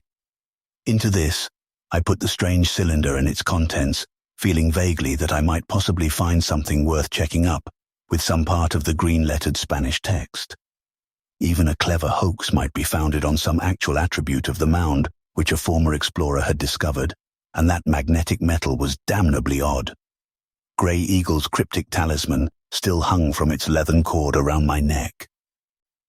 I did not look very sharply at the mound as I walked toward it, but when I reached it, there was nobody in sight. Repeating my upward scramble of the previous day, I was troubled by thoughts of what might lie close at hand, if, by any miracle, any part of the manuscript were actually half true. In such a case, I could not help reflecting, the hypothetical Spaniard Zamakona must have barely reached the outer world when overtaken by some disaster, perhaps an involuntary rematerialization. He would naturally, in that event, have been seized by whichever sentry happened to be on duty at the time, either the discredited freeman, or, as a matter of supreme irony, the very Telayyub who had planned and aided his first attempt at escape. And in the ensuing struggle, the cylinder with the manuscript might well have been dropped on the mound's summit, to be neglected and gradually buried for nearly 4 centuries. But, I added, as I climbed over the crest, one must not think of extravagant things like that. Still, if there were anything in the tale, it must have been a monstrous fate to which Zamakona had been dragged back, the amphitheater, mutilation, duty somewhere in the dank nitrous tunnel as a dead-alive slave, a maimed corpse fragment as an automatic interior sentry. It was a very real shock which chased this morbid speculation from my head, for upon glancing around the elliptical summit, I saw at once that my pick and shovel had been stolen. This was a highly provoking and disconcerting development. Baffling, too, in view of the seeming reluctance of all the Binger folk to visit the mound. Was this reluctance a pretended thing? And had the jokers of the village been chuckling over my coming discomfiture as they solemnly saw me off 10 minutes before? I took out my binoculars and scanned the gaping crowd at the edge of the village. No, they did not seem to be looking for any comic climax. Yet was not the whole affair at bottom a colossal joke in which all the villagers and reservation people were concerned? Legends, manuscript, cylinder, and all? I thought of how I had seen the sentry from a distance, and then found him unaccountably vanished. Thought also of the conduct of old Grey Eagle, of the speech and expressions of Compton and his mother, and of the unmistakable fright of most of the Binger people. On the whole, it could not very well be a village-wide joke. The fear and the problem were surely real, though obviously there were 1 or 2 jesting daredevils in Binger who had stolen out to the mound and made off with the tools I had left. Everything else on the mound was as I had left it, brush cut by my machete, slight, bowl-like depression toward the north end, and the hole I had made with my trench knife in digging up the magnetism-revealed cylinder. Deeming it too great a concession to the unknown jokers to return to Binger for another pick and shovel, I resolved to carry out my program as best I could with the machete and trench knife in my handbag. So extracting these, I set to work excavating the bowl-like depression, which my eye had picked as the possible site of a former entrance to the mound.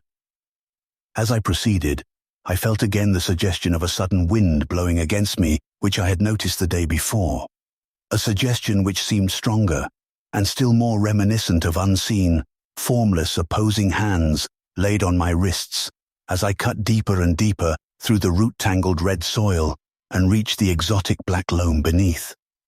The talisman around my neck appeared to twitch oddly in the breeze, not in any one direction, as when attracted by the buried cylinder, but vaguely and diffusely, in a manner wholly unaccountable. Then, quite without warning, the black, root-woven earth beneath my feet began to sink cracklingly, while I heard a faint sound of sifting, falling matter far below me. The obstructing wind, or forces, or hands, now seemed to be operating from the very seat of the sinking, and I felt that they aided me by pushing as I leapt back out of the hole to avoid being involved in any cave-in. Bending down over the brink and hacking at the mold-caked root tangle with my machete, I felt that they were against me again, but at no time were they strong enough to stop my work. The more roots I severed, the more falling matter I heard below. Finally, the hole began to deepen of itself toward the center, and I saw that the earth was sifting down into some large cavity beneath, so as to leave a good-sized aperture when the roots that had bound it were gone. A few more hacks of the machete did the trick, and with a parting cave-in and uprush of curiously chill and alien air, the last barrier gave way. Under the morning sun yawned a huge opening, at least 3 feet square, and showing the top of a flight of stone steps, down which the loose earth of the collapse was still sliding. My quest had come to something at last. With an elation of accomplishment almost overbalancing fear for the nonce, I replaced the trench knife and machete in my handbag, took out my powerful electric torch, and prepared for a triumphant, lone, and utterly rash invasion of the fabulous netherworld I had uncovered. It was rather hard getting down the first few steps, both because of the fallen earth which had choked them, and because of a sinister up-pushing of a cold wind from below. The talisman around my neck swayed curiously, and I began to regret the disappearing square of daylight above me. The electric torch showed dank, water-stained and salt-encrusted walls fashioned of huge basalt blocks, and now and then I thought I descried some trace of carving beneath the nitrous deposits. I gripped my handbag more tightly, and was glad of the comforting weight of the sheriff's heavy revolver in my right-hand coat pocket. After a time, the passage began to wind this way and that, and the staircase became free from obstructions. Carvings on the walls were now definitely traceable, and I shuddered when I saw how clearly the grotesque figures resembled the monstrous bas-reliefs on the cylinder I had found. Winds and forces continued to blow malevolently against me, and at 1 or 2 bends I half fancied the torch gave glimpses of thin, transparent shapes, not unlike the sentinel on the mound, as my binoculars had showed him. When I reached this stage of visual chaos, I stopped for a moment to get a grip on myself. It would not do to let my nerves get the better of me at the very outset of what would surely be a trying experience and the most important archaeological feat of my career. But I wished I had not stopped at just that place, for the act fixed my attention on something profoundly disturbing. It was only a small object lying close to the wall on one of the steps below me, but that object was such as to put my reason to a severe test and bring up a line of the most alarming speculations. That the opening above me had been closed against all material forms for generations was utterly obvious from the growth of shrub roots and accumulation of drifting soil. Yet the object before me was most distinctly not many generations old, for it was an electric torch much like the one I now carried, warped and encrusted in the tomb-like dampness, but nonetheless perfectly unmistakable. I descended a few steps and picked it up, wiping off the evil deposits on my rough coat. One of the nickel bands bore an engraved name and address, and I recognized it with a start the moment I made it out. It read, Jazz C. Williams, 17 Trowbridge Street, Cambridge, Mass., and I knew that it had belonged to one of the 2 daring college instructors who had disappeared on June 28, 1915. Only 13 years ago, and yet I had just broken through the sod of centuries. How had the thing got there? Another entrance? Or was there something after all in this mad idea of dematerialization and rematerialization? Doubt and horror grew upon me as I wound still farther down the seemingly endless staircase. Would the thing never stop? The carvings grew more and more distinct and assumed a narrative pictorial quality which brought me close to panic, as I recognized many unmistakable correspondences with the history of Kunyan as sketched in the manuscript now resting in my handbag. For the first time I began seriously to question the wisdom of my descent, and to wonder whether I had not better return to the upper air before I came upon something which would never let me return as a sane man. But I did not hesitate long, for as a Virginian, I felt the blood of ancestral fighters and gentlemen adventurers pounding a protest against retreat from any peril known or unknown. My descent became swifter rather than slower, and I avoided studying the terrible bas-reliefs and intaglios that had unnerved me. All at once I saw an arched opening ahead and realized that the prodigious staircase had ended at last. But with that realization came horror in mounting magnitude, for before me there yawned a vast vaulted crypt of all too familiar outline, a great circular space answering in every least particular to the carving-lined chamber described in the Zamakona manuscript. It was indeed the place. There could be no mistake, and if any room for doubt yet remained, that room was abolished by what I saw directly across the great vault. It was a second arched opening, commencing a long, narrow passage and having at its mouth two huge opposite niches bearing loathsome and titanic images of shockingly familiar pattern. There in the dark, unclean Yig and hideous Cthulhu squatted eternally, glaring at each other across the passage, as they had glared since the earliest youth of the human world. From this point onward, I ask no credence for what I tell, for what I think I saw. It is too utterly unnatural, too utterly monstrous and incredible to be any part of sane human experience or objective reality. My torch, though casting a powerful beam ahead, naturally could not furnish any general illumination of the Cyclopean crypt, so I now began moving it about to explore the giant walls little by little. As I did so, I saw to my horror that the space was by no means vacant, but was instead littered with odd furniture and utensils and heaps of packages which bespoke a populous recent occupancy. No nitrous reliques of the past, but queerly shaped objects and supplies in modern, everyday use.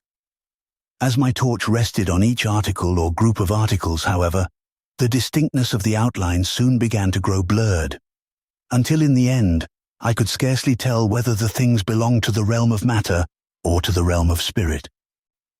All this while the adverse winds blew against me with increasing fury, and the unseen hands plucked malevolently at me and snatched at the strange magnetic talisman I wore.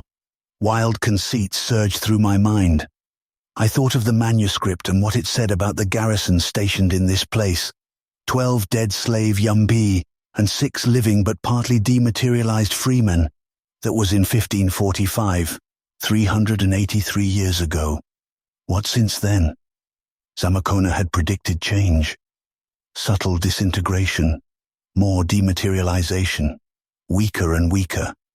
Was it Grey Eagle's talisman that held them at bay, their sacred Cthulhu metal? And were they feebly trying to pluck it off so that they might do to me what they had done to those who had come before? It occurred to me with shuddering force that I was building my speculations out of a full belief in the Zamakona manuscript. This must not be. I must get a grip on myself. But curse it, every time I tried to get a grip, I saw some fresh sight to shatter my poise still further. This time, just as my willpower was driving the half-seen paraphernalia into obscurity, my glance and torch beam had to light on two things of very different nature. Two things of the eminently real and sane world. Yet they did more to unseat my shaky reason than anything I had seen before, because I knew what they were and knew how profoundly, in the course of nature, they ought not to be there. They were my own missing pick and shovel, side by side, and leaning neatly against the blasphemously carved wall of that hellish crypt. God in heaven. And I had babbled to myself about daring jokers from Binga. That was the last straw. After that, the cursed hypnotism of the manuscript got at me, and I actually saw the half-transparent shapes of the things that were pushing and plucking, those leprous Paleogean things with something of humanity still clinging to them. The complete forms, and the forms that were morbidly and perversely incomplete. All these, and hideous other entities, the four-footed blasphemies with ape-like face and projecting horn, and not a sound so far in all that nitrous hell of inner earth. Then there was a sound, a flopping, a padding, a dull, advancing sound which heralded beyond question a being as structurally material as the pickaxe and the shovel. Something wholly unlike the shadow shapes that ringed me in, yet equally remote from any sort of life as life is understood on the earth's wholesome surface. My shattered brain tried to prepare me for what was coming, but could not frame any adequate image. I could only say over and over again to myself, "It is of the abyss, but it is not dematerialized." The padding grew more distinct, and from the mechanical cast of the tread, I knew it was a dead thing that stalked in the darkness. Then, oh God, I saw it in the full beam of my torch, saw it framed like a sentinel in the narrow passage between the nightmare idols of the serpent Yig and the octopus Cthulhu. Let me collect myself enough to hint at what I saw, to explain why I dropped torch and handbag and fled empty-handed in the utter blackness, wrapped in a merciful unconsciousness which did not wear off until the sun, and the distant yelling and the shouting from the village roused me as I lay gasping on the top of the accursed mound. I do not yet know what guided me again to the earth's surface. I only know that the watchers in Binga saw me stagger up into sight 3 hours after I had vanished, saw me lurch up and fall flat on the ground as if struck by a bullet.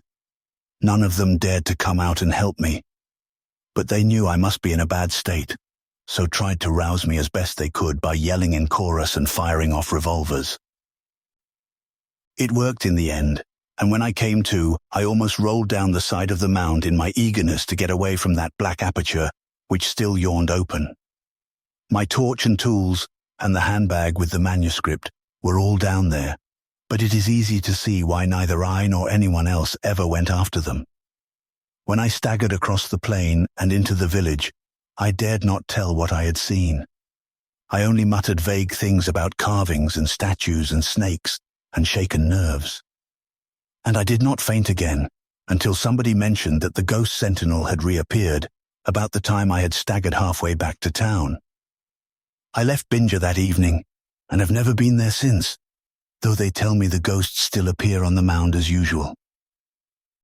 But I have resolved to hint here at last what I dared not hint to the people of Binja on that terrible August afternoon.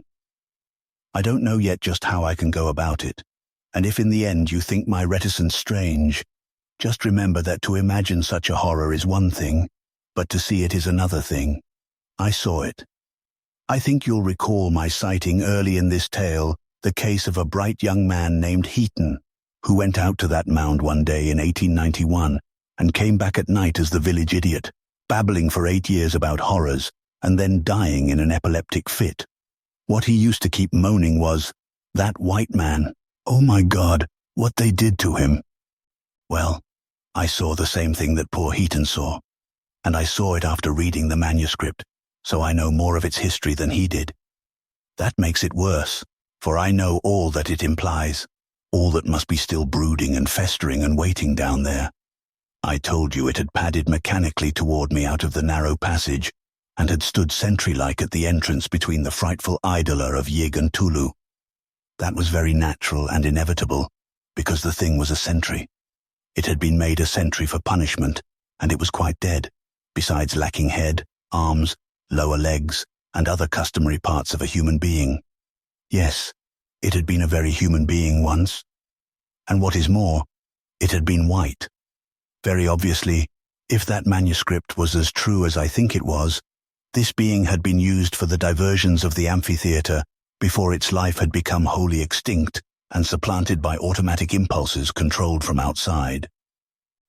On its white and only slightly hairy chest, some letters had been gashed or branded. I had not stopped to investigate, but had merely noted that they were in an awkward and fumbling Spanish. An awkward Spanish implying a kind of ironic use of the language by an alien inscriber, familiar neither with the idiom nor the Roman letters used to record it. The inscription had read, "Secuestrado a la voluntad de Sinayan en el cuerpo decapitado de Tlaib," seized by the will of Kenyan in the headless body of Tlaib.